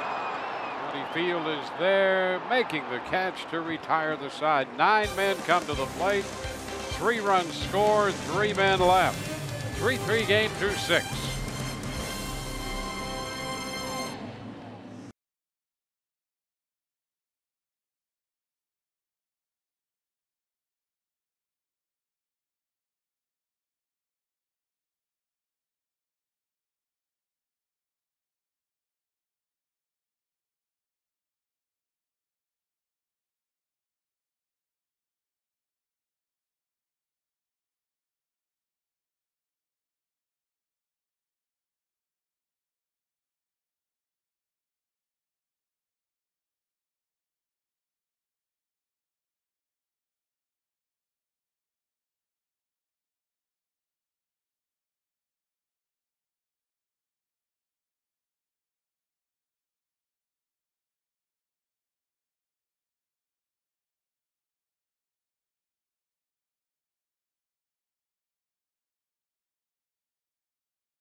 Tomorrow on Rays Live, the pregame shows presented by your local Honda dealer.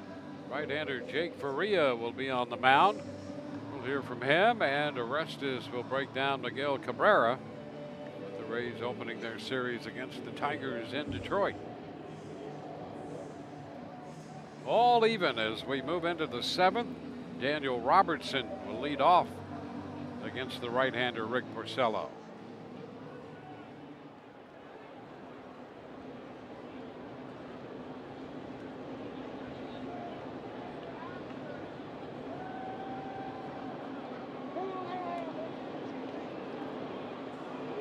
Time called before that first pitch could be delivered here to Robertson.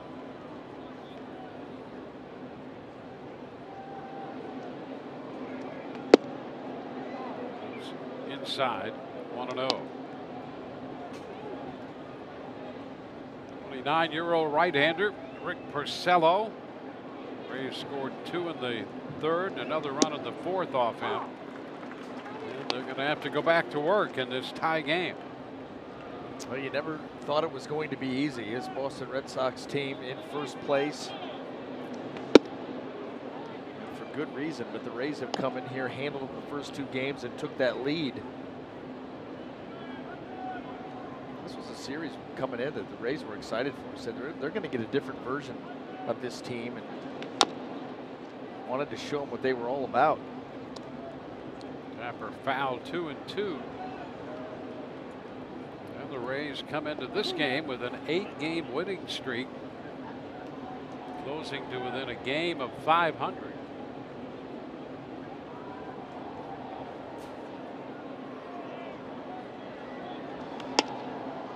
Looper into short center. That will fall for a base hit. Benintendi makes the pickup on 1 hop, and Robinson has a leadoff base hit in the 7th. And I guarantee you, down in that Rays dugout, they're saying, okay, now we go. Now this is our answer. Nice job by Daniel Robertson to fight that pitch off.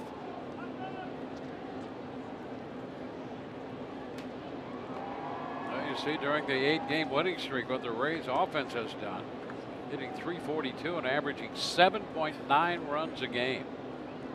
Right there, 16 home runs to a game. Smith takes a strike. It was the one part of their offense that was missing the first couple weeks of the season, but boy, they've picked up the pace.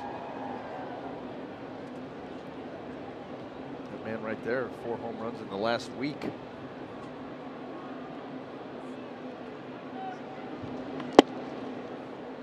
One and one. Well, the Rays coming out of spring training were tested right from the very beginning. The schedule putting them up against Boston at the Trop for 4 games, then the Yankees, then coming up here to the Red Sox.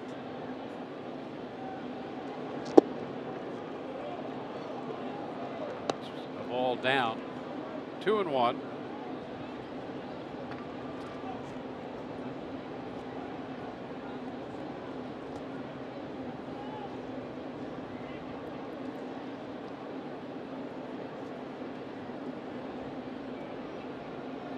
Robertson takes his lead. Pitch foul back. 2-2.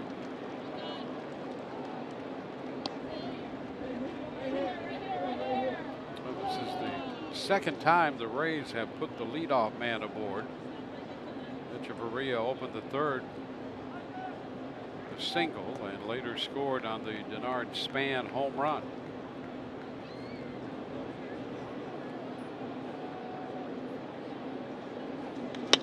Fly ball the other way into left. Martinez back. That ball will be caught on the track. And back to first goes Robertson. Martinez got to the track about a step deep on the warning track, made the catch.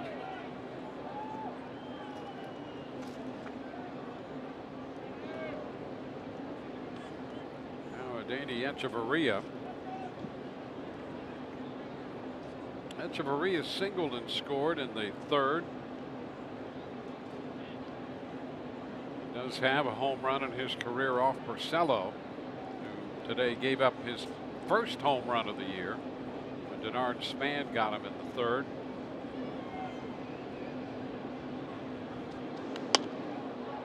It's fouled away, strike one. Porcello 2-0 against the Rays this year over 2 previous starts, and pitching in a tie game right now.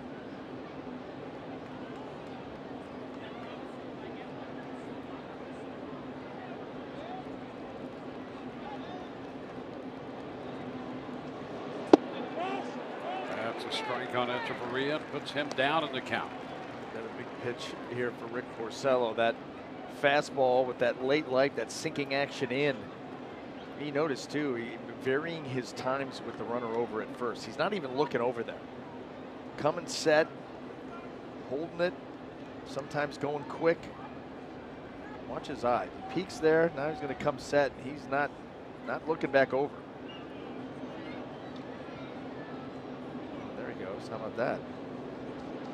That's 3 straight deliveries home. And 3 completely different looks that Porcello's given the runner. You know, as a right-handed pitcher, you have to do that. First 2 straight ahead. He held it a long time. The second one's eyes straight ahead. He was quick to the plate. That time he held it and then took another peek. This may be an opportunity for the Rays to put someone in motion, gain some momentum back. Ground ball right side. Nunez out at second, out at first on the 4-6-3 double play. Nunez, Lynn to Moreland. We go to the bottom of the 7th, and Fenway tied 3-3.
And they get 2 for the price of 1 here.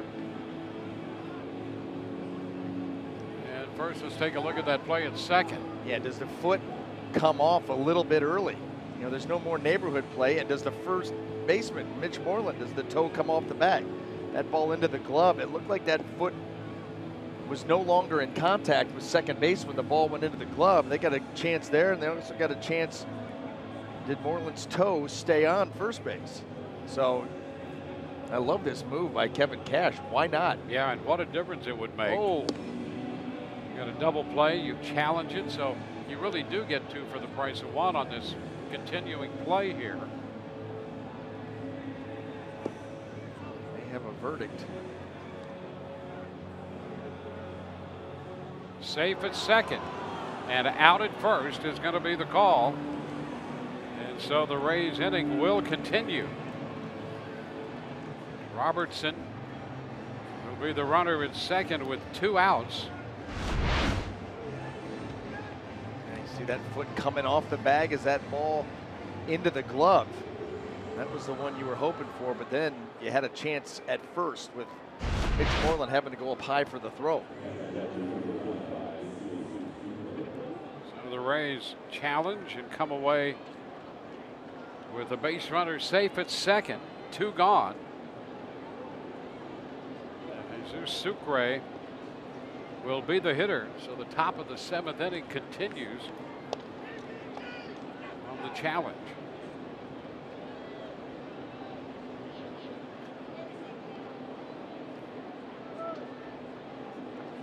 Sucre swings and he misses.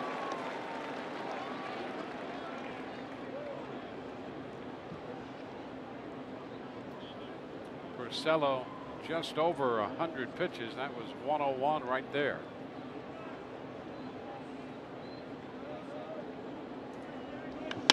And a liner into right field. It's going to hang up and be caught by Bradley.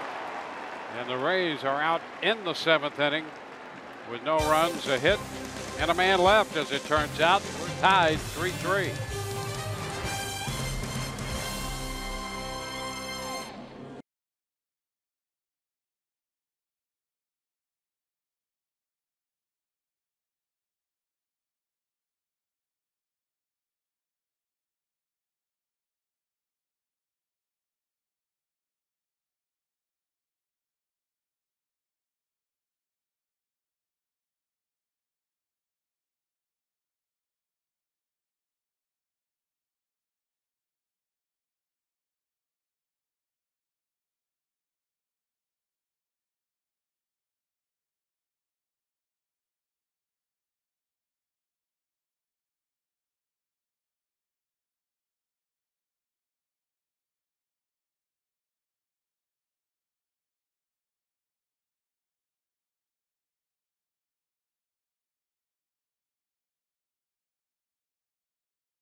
With Sergio Romo headed back to the mound for the Rays.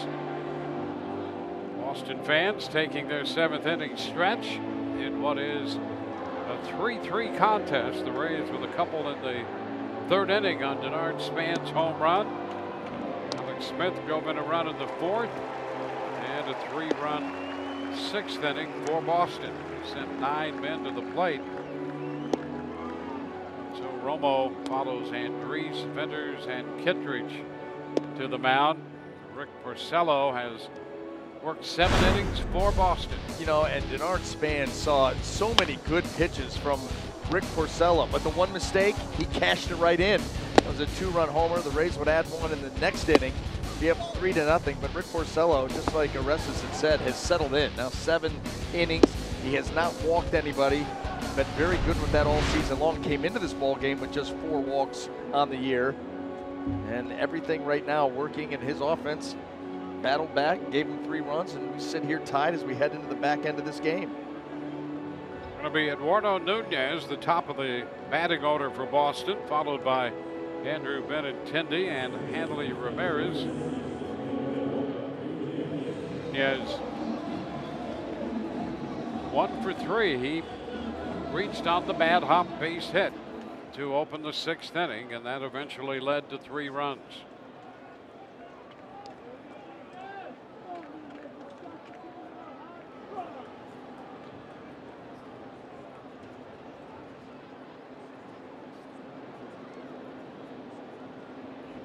And the pitch, cut and a miss, strike 1.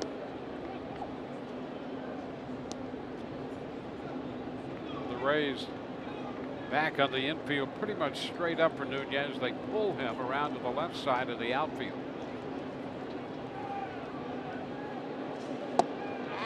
It's down and away, now 1-1.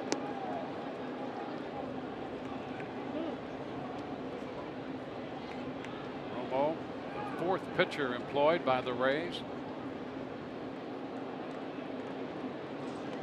Big cut and a miss. 1-2. Uncomfortable swing. Very uncomfortable on a slider that was actually out over the plate. But Sergio Romo, with his arm angle and action on the pitch, you can see that swing get long, and he's kind of feeling for the baseball instead of attacking it. And he's outreaching. One away. Same thing. And you know, smart move there by Romo and Sucre. Say, listen, if the swing was that awkward on a slider in the zone, let's take it off the plate. And if they do that, same thing. Not an aggressive swing at all, just kind of backside going one way, and then you're trying to reach and feel everything out of sync.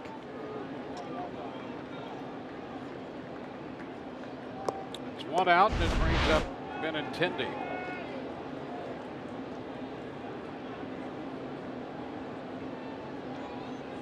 Romo got credit for a full inning in the sixth. Came in with the bases loaded and 1 run scored. Boy, what a stop yesterday by Brian Yarbrough. Came in with the bases loaded, didn't give up anything. Pitched 4 innings to get his first big league win. His field shading his eyes there for a moment. Benintendi is out number 2. You know, it's tough to stay in the big leagues when you get your first major league win. Come in with the bases loaded, allow nothing, and go on to pitch 4 innings to get that win. And then your option back to the minor leagues. You know, yeah, I mean, you fresh arm, because you ended up having a little mini bullpen day yesterday because Yanni Chirinos came out early. You had one already scheduled for today. So while you go out there and do a great job, his sin was going 4 innings. It's Hanley Ramirez, which is wide. Yeah, actually pitched so well that they had to send him back to the minor leagues. He pitched his way back by pitching well. That's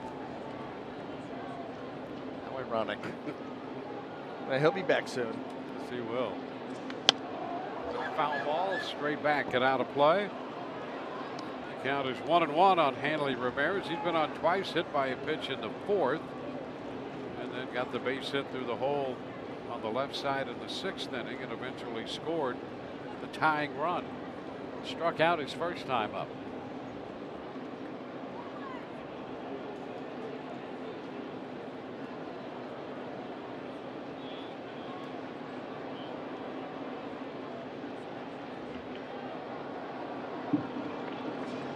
And a cut and a miss right there. 1-2.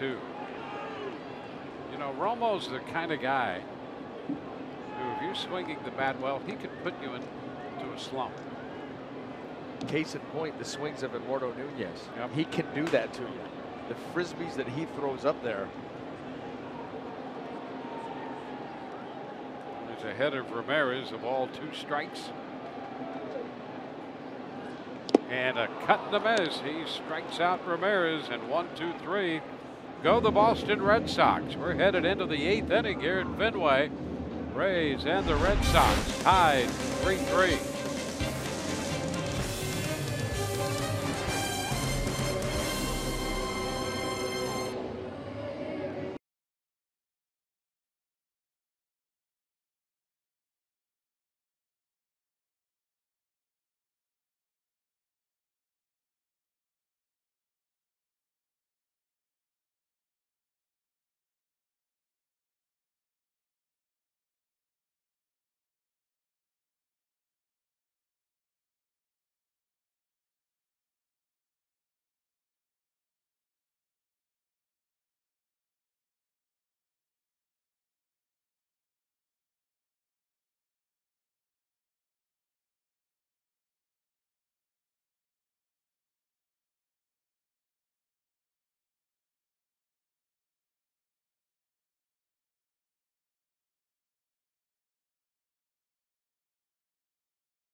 Wally's birthday party, but I'm not sure she did. No, Dressed for the birthday party. Face paint. Yep. Don't forget this summer, the World Cup coming to Fox and FS1, every match live. And over 300 hours of coverage. The world's biggest sporting event begins June 14th on Fox and FS1. Johnny Field leading off against Rick Porcello. The 8th inning, 1 pitch in is a strike to Field. Field picking up his first big league home run in the 9th inning of yesterday's game.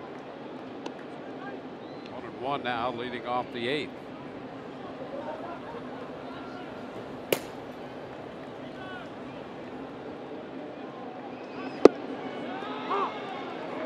Two.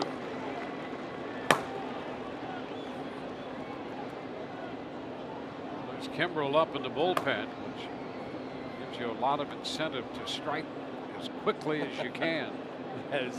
Isn't that the truth? The breaking ball, a little number foul at the end of the bat. As locked down of a closer as you're going to get. And this game obviously important to the Red Sox. You know, since they were 17-2 and got no hit, they've been on a little bit of a slide here. Lost 5 of their last 7. Field, did he go? He did, says DJ Rayburn. Field tried to check, but he is out on strikes. Boy, very few mistakes made this afternoon by Rick Porcello. And right there, going with that, the hard stuff off the plate down. 6 strikeouts now.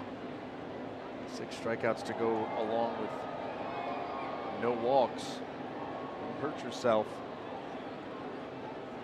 Well, Denard Span built a 2-run home run off him in the 3rd, and Span backpedaling out of that batter's box, getting time.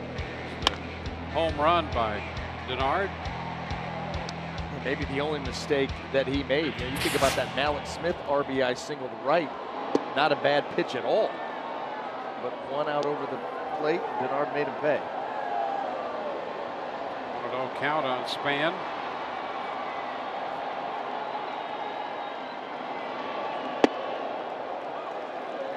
Takes a strike, 1-1. Well, Span trying to put another excellent at bat together up here. Been so consistent in doing that. Quality out of Span. And he pops it up left side. It's in shallow left now, and Martinez comes in. He turned out to have the best angle. Lynn was going out. Devers headed in that direction, and Martinez grabbed it. Base is empty with 2 outs for C.J. Cron.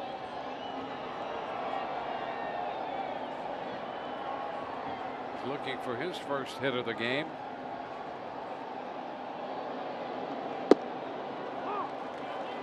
Strike 1.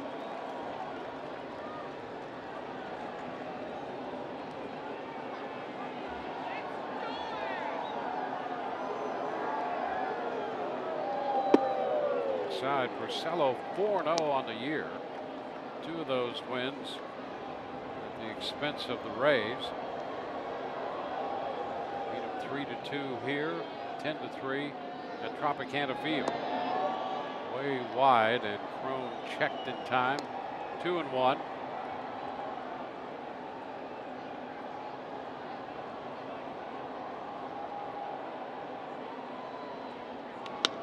Long one, but that's going to be well foul. Out of play, and it's 2-2. Breaking ball. Ooh, just a little too quick.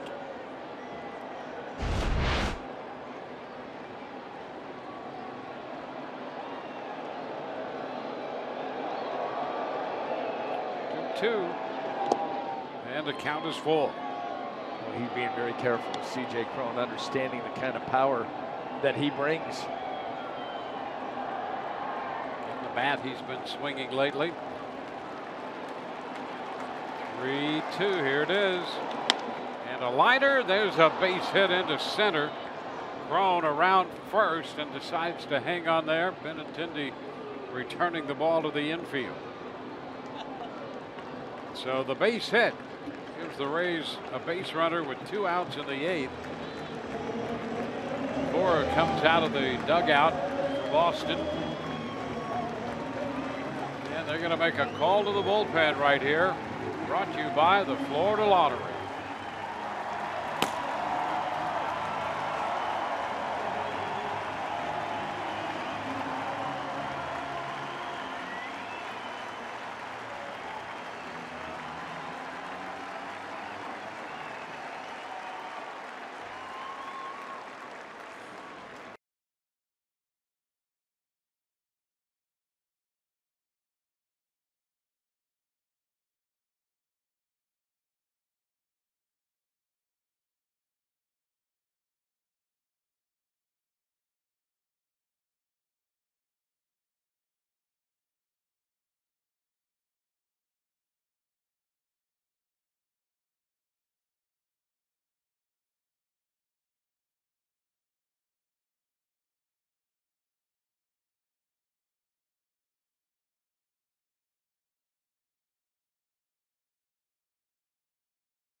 Tampa Bay Devil Rays. Stay tuned to catch this candid roundtable discussion 20 years after the team's first season. Inside the Rays 20-year reunion coming up after the postgame show on Fox Sports Sun.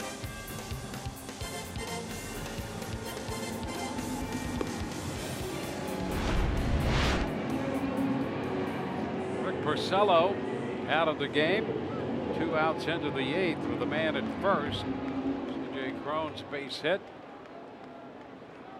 Calls for a move to the bullpen. Craig Kimbrell in here to face Joey Wendell. Yeah, and very rarely do you see Craig Kimbrell come in to the middle of an inning, if ever. I mean, he is a 1-inning, 9th inning type guy. And here being called on a little bit early, you know how badly Boston wants this game.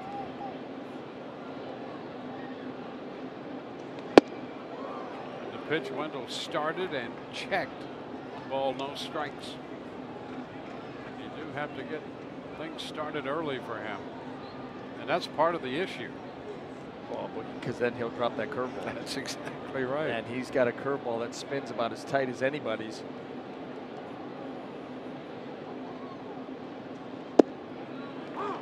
Be a strike at the knees. Well, take a look at this. He's been shut down against the Rays 13 games, 13 innings, 28 strikeouts. Not a misprint.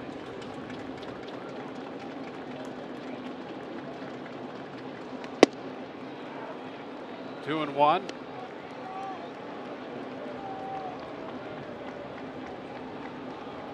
Rays grabbed a 3-0 lead. Boston scored 3 in the 6th to tie it up. We're in the 8th that way.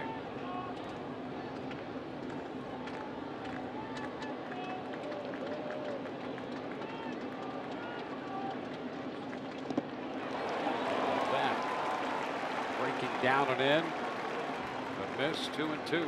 Illustrating exactly what you were talking about.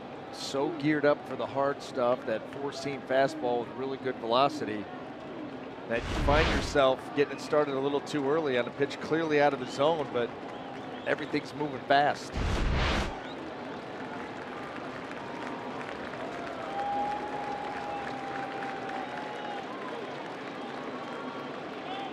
Two, foul back, fastball, 97.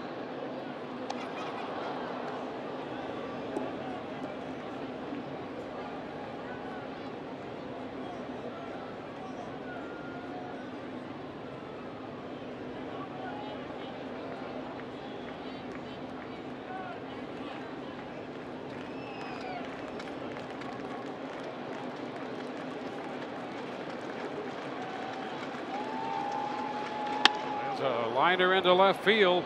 Martinez going back, had trouble with it over his head. Crone's going to go to third. Into second base goes Wendell, and the Rays suddenly have 2 men in scoring position. Well, Crone goes to third. It appeared for a moment that Martinez would catch that one, but he found himself in trouble, and it sailed over his head. Well, JD Martinez, most of the time, he's going to be a designated hitter, but obviously Mookie Betts out of the lineup. Benintendi moves over. Jackie Bradley moves over. And see how just froze. Those line drives that are right at you sometimes can be tricky. And initially he froze, and by the time he broke back on it, it was too late. Maybe just the break the Rays needed. Brad Miller is going to be the hitter. And boy, what a great development and a great opportunity the Rays have now.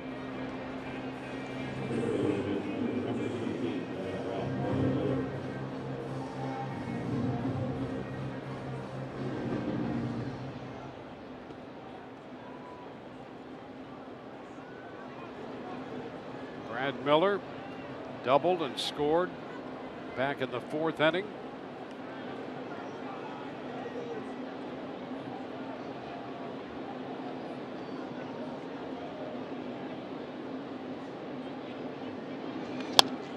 Fouls the fastball back, strike one.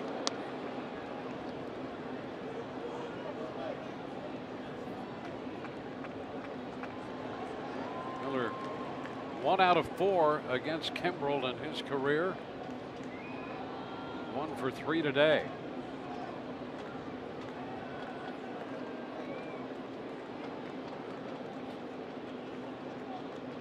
And a cut and a miss.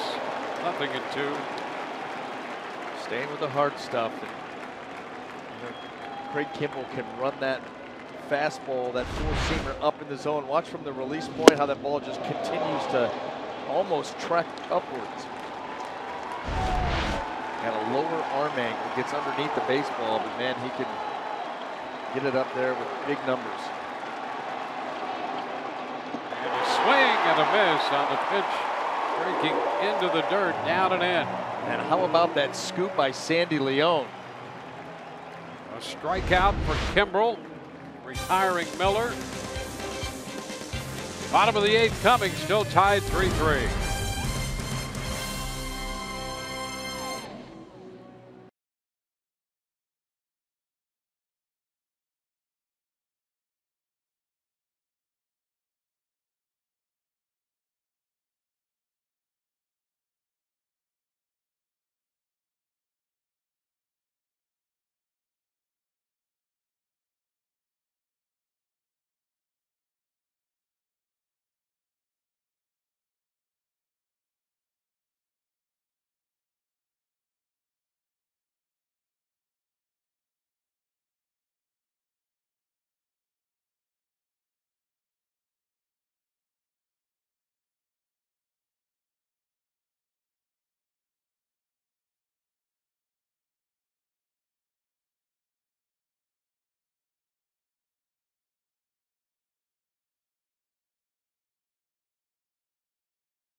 In the first 2, tied 3-3 going into the bottom of the 8th.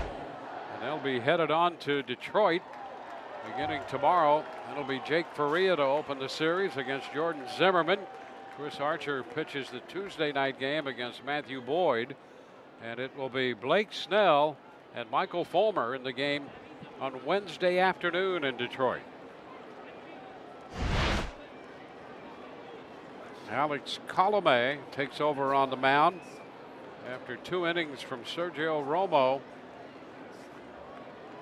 And J.D. Martinez will open the bottom of the 8th.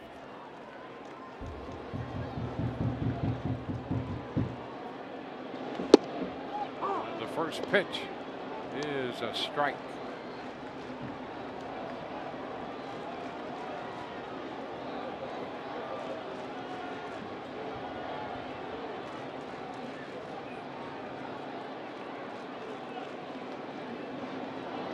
Colomé in here in the 8th and a chopper foul. 0-2. Get credit for the save in the game here Friday night, won by the Rays 4-3. Rays winning yesterday 12-6 and tied 3-3 today in the bottom of inning 8.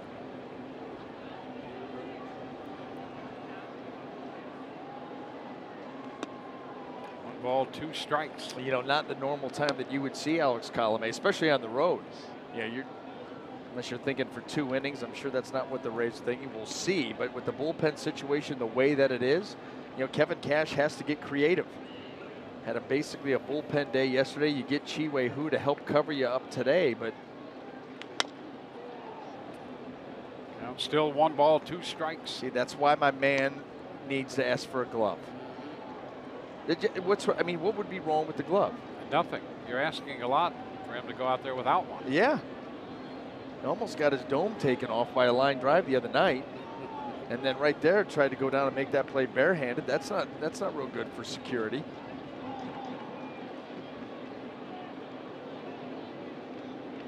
One, 2. And the fastball a little bit wide right there. 2-2.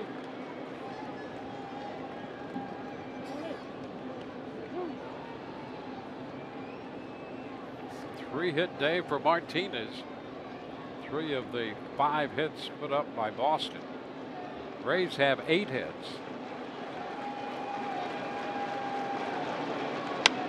This one is foul back. Colomé, and closing out the game here on Friday, faced Bogarts, then got Nunez, Bradley Jr., and Benintendi to end that game. Got Martinez, Moreland, and Devers due up here in the 8th.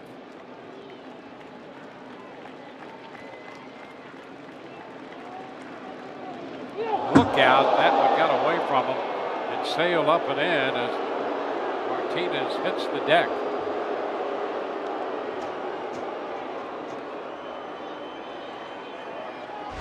Got way away from him. Ends up going right up near the head, and that's where you see the reaction of Martinez and the crowd. Get out of the way.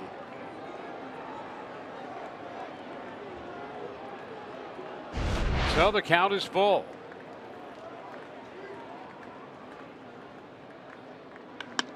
And a liner into right. That's in there for a base hit. 1 hop to field. And Martinez is 4 for 4. So he comes back on the next pitch and lines it into the opposite field for a hit. Well, that's at least his 2nd hit the other way. Comes right back with a cutter, but that stayed in the middle of the plate. Look how he stays inside the baseball.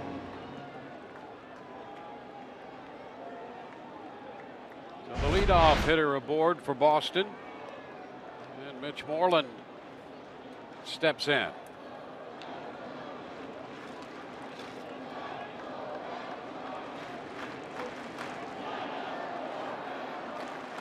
Moreland walked back in the 6th inning. Shoots it foul the other way for a strike.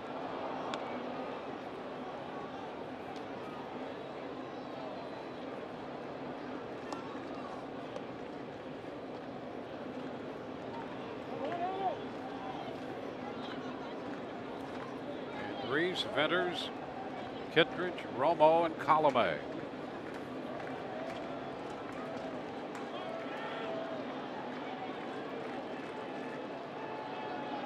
Moreland 1 of 3 in his career against Colomé. That hit was a double.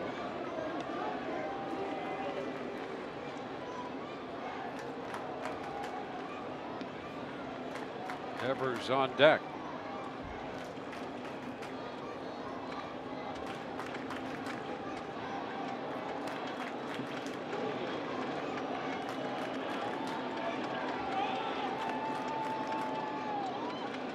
Down and in, 1-1. Martinez, who drove in 2 runs with a single in the 6th, aboard at first here in the 8th inning with his 4th hit, the 6th career 4-hit game for J.D. Martinez.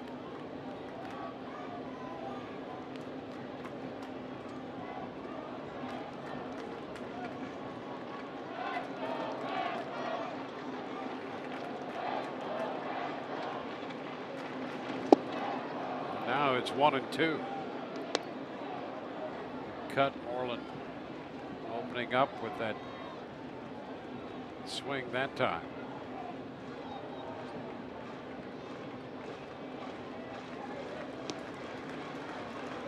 Colomé in the game here in the 8th. Who is up in the bullpen?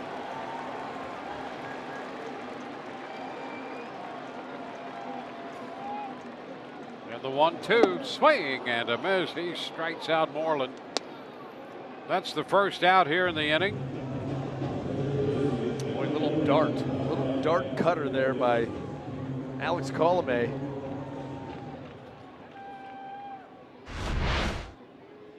Every pitch a big one. Oh, that is nice. Right below the zone. Can be a dangerous area against a lefty, but enough action.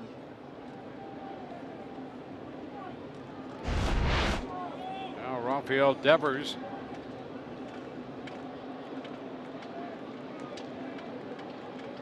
Devers 0 for 3, a couple of strikeouts. Sends a fly ball into left. That's Span going back, and he will make the catch in front of the monster. Throw back into the infield and back to first goes Martinez. And Span played that ball as well as you can play it out there to make the catch. Nice job by the veteran outfielder. 0 wasted movement, and then perfectly timed on the jump. Glove side, makes a great catch up against the monster late. Well hit ball. Boy, he timed that up perfectly. Look at this. What a pretty catch. And timely for the Rays. 2 outs, and Jackie Bradley Jr. steps in. 1 ball, no strikes. Bradley drove in a run with a fly ball to right in the 6th inning. That tied the game.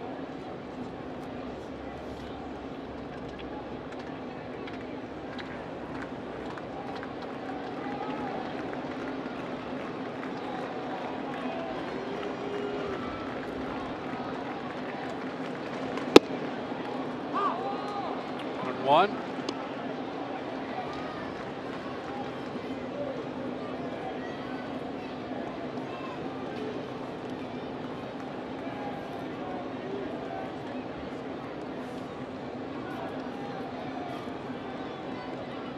Leadoff base hit by Martinez.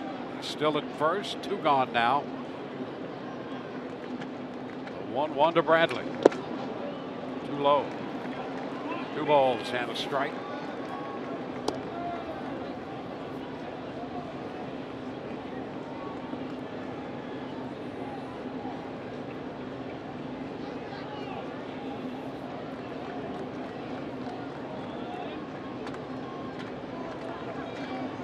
Crowd of just under 33,000 paid here today. Bottom of the 8th inning. 2-1 pitch. He misses wide.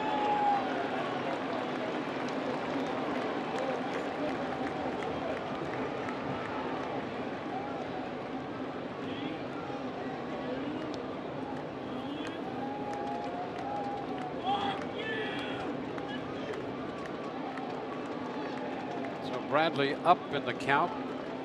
3 balls and a strike. Ball 4 is upstairs.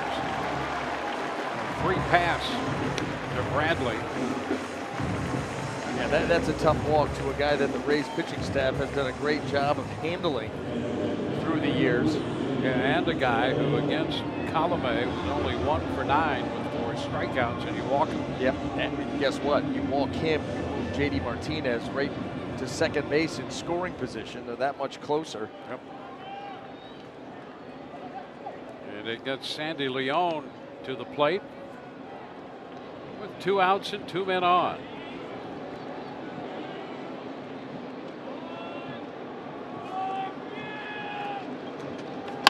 And a fair ball, that's going to hit the sidewall, and the run's going to score. Martinez heads to the plate.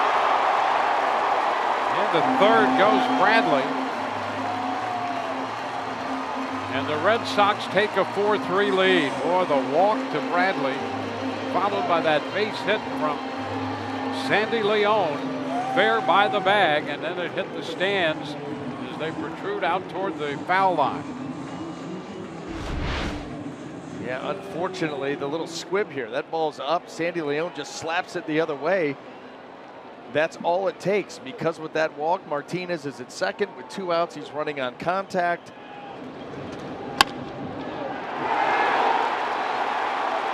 Off he goes, and that ball ricocheted out in the middle of nowhere. And here is the shortstop, Sue Lin. First and third now the runners. The pitch is a strike.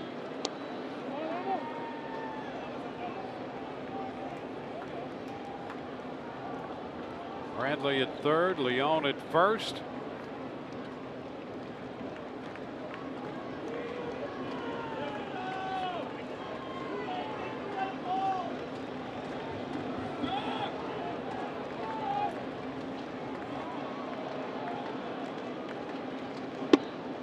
Away now, 1-1.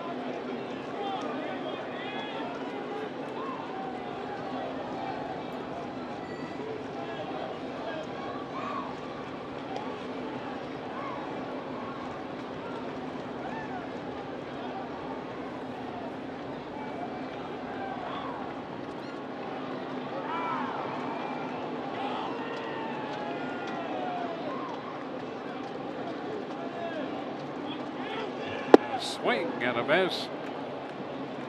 Down to second base goes Leon. The count is 1-2 on Lynn. Paying Sandy Leon absolutely no mind. He just jogged into second base. Imperative now that Alex Colomé make a pitch here and end this inning with Lynn at the plate.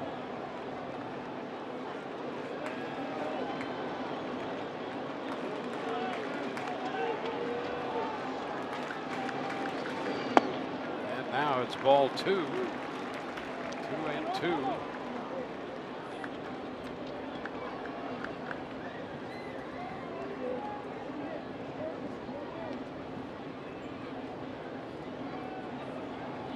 They give Leon a stolen base on that move up. The 2-2. Ground ball right side. Wendell makes the pickup and the throw to first in time. Boston scores a run in the bottom of the 8th to take the lead. Rays will have Daniel Robertson to lead off the 9th.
Well, the Rays move into the 9th inning with their winning streak on the line. They've won 8 in a row.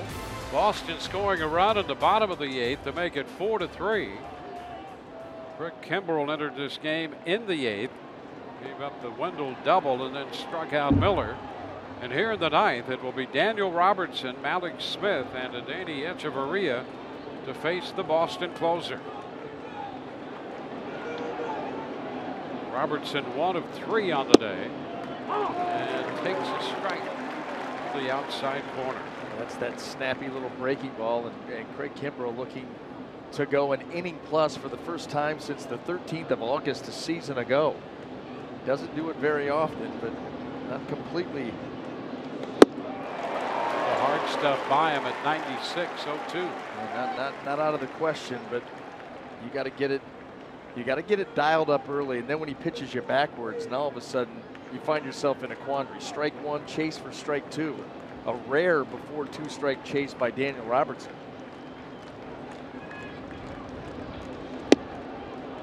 1-2.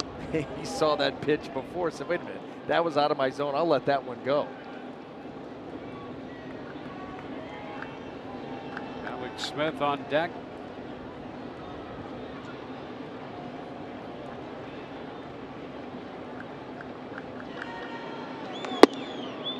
Up again. Would not go. 2-2. All of a sudden you start thinking about the breaking ball, going back to that curve.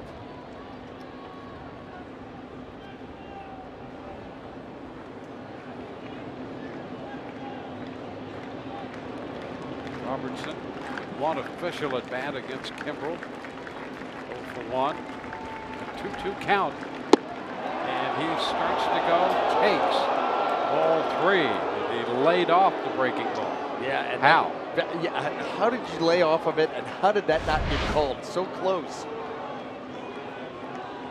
Wow, wow, wow, wow. On both ends. He did come back with the curveball. In fact, he shook off Sandy Leon to get to it. Thought he was going to get the call too. Now full count. And a base hit up the middle into center. And the Rays put the leadoff man on. Robertson took him 3-2, took that very close pitch for ball 3, and now singles into center. Boy, how about that? Fell behind 0-2. First pitch breaking ball, chased the fastball above the zone, and then he locked it in and worked himself into that, covered the plate, and dropped it into center field. What a nice and important at-bat there by Daniel Robertson. Now Malik Smith steps in. Leadoff man aboard. Thinking about the bunt here. Here's Boston. Cut and a miss. Fastball up. Rafael Devers, yeah, holding his heart right now because he was way, way in. Still is.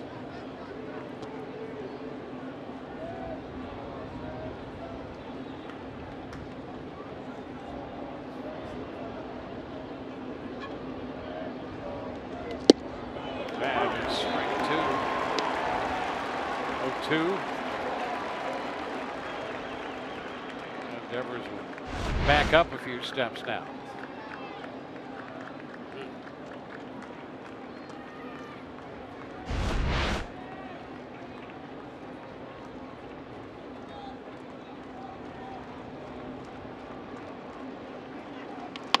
Tap left side. Devers scoops, looks back to second, safe there. Everybody's going to be safe. What a colossal mistake by Rafael Devers. That's where the internal clock was messed up. Daniel Robertson, that ball off the ground, and he could scoot. This play's not going to be even close, and I'll tell you what, he's fortunate he didn't throw that ball into center field. It took a long time to get there. Your only play is at first base, and he tries to force it. No play there. Well, what a break. The Rays put the first 2 men on base. An infield hit for Malik Smith. So 2 on, nobody out. And here's Echeverria.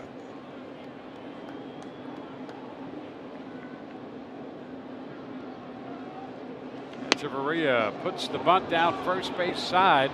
The runners will move up to second and third. Moreland making the play on the sacrifice. What execution. This could not have gone any better for the Rays. The way that this inning has worked out. 2 base hits to lead it off. Echeverria on the first pitch gets the bat around. Pops that ball up and deadens it right up the first base line. Here's your shot. Well, second and third. 1 out. And Jesus Sucre will be the hitter.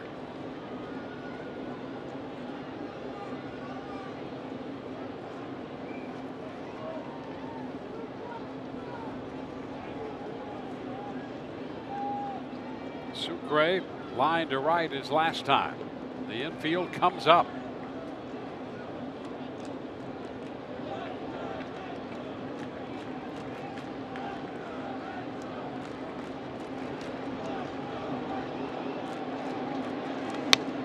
Pitch fouled right back, strike 1. Sucre without an official at bat against Kimbrel. The time to get one. Yes. Yes, indeed.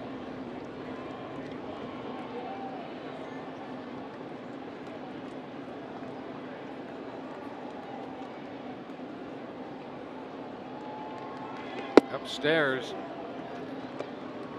Robertson, the runner down at third, ducking back in with Leone taking a peek down there after that pitch. Alex Smith at second. So speed on the bases. The Rays down by a run in the 9th inning. Runners bunted over by Echeverria.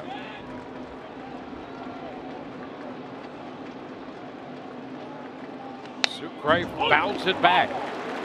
Fastball up and took a swing. And did you see the reaction? Yep. He got a ball up to get it in the air, and by fouling it off, not only is he thinking about missing a pitch, but he's also realizing 2 strikes now. Now it gets real tough because Kimbrel, see that reaction? He is not happy. Got a pitch to handle, fouled it off, and now really has to dig in. He's going to see some nasty stuff.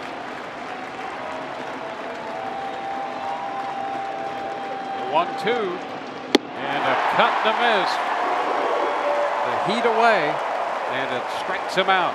You know, you don't really get an appreciation for how tough of a fastball that is until you look at Kimbrel's release point and how he drives the ball up and away. And you've got a guy that's got to, you know, he's got to cover. 2 strikes, you're at such a disadvantage. You got to worry about the fastball, the curveball. Look how he drives that ball up. Look at the angle of that pitch. Just climb, climb, climb. So 2 men on with 2 men out. Johnny Field due. The rookie's going to be lifted, and Carlos Gomez will pinch hit. This is going to be a fun at-bat. My man is going to come out of his shoes. The Red Sox talk it over before Gomez steps in against Kimbrel. Gomez 1 out of 7 in his career against Kimbrel. And he loves the straight stuff, loves the heater.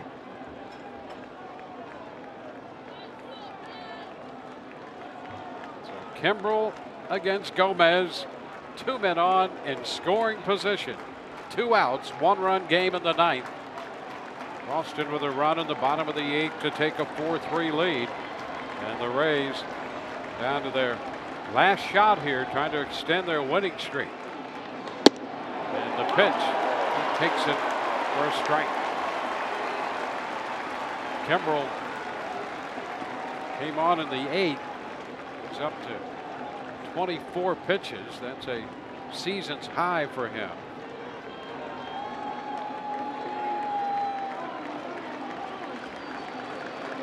And Gomez swings and misses. 0-2. Not a pleasant place to be against Kimbrel. Fully aware that Gomez loves the fastball. He's able to get strike 1 with a pitch in a tough spot, and now here comes the wrinkles.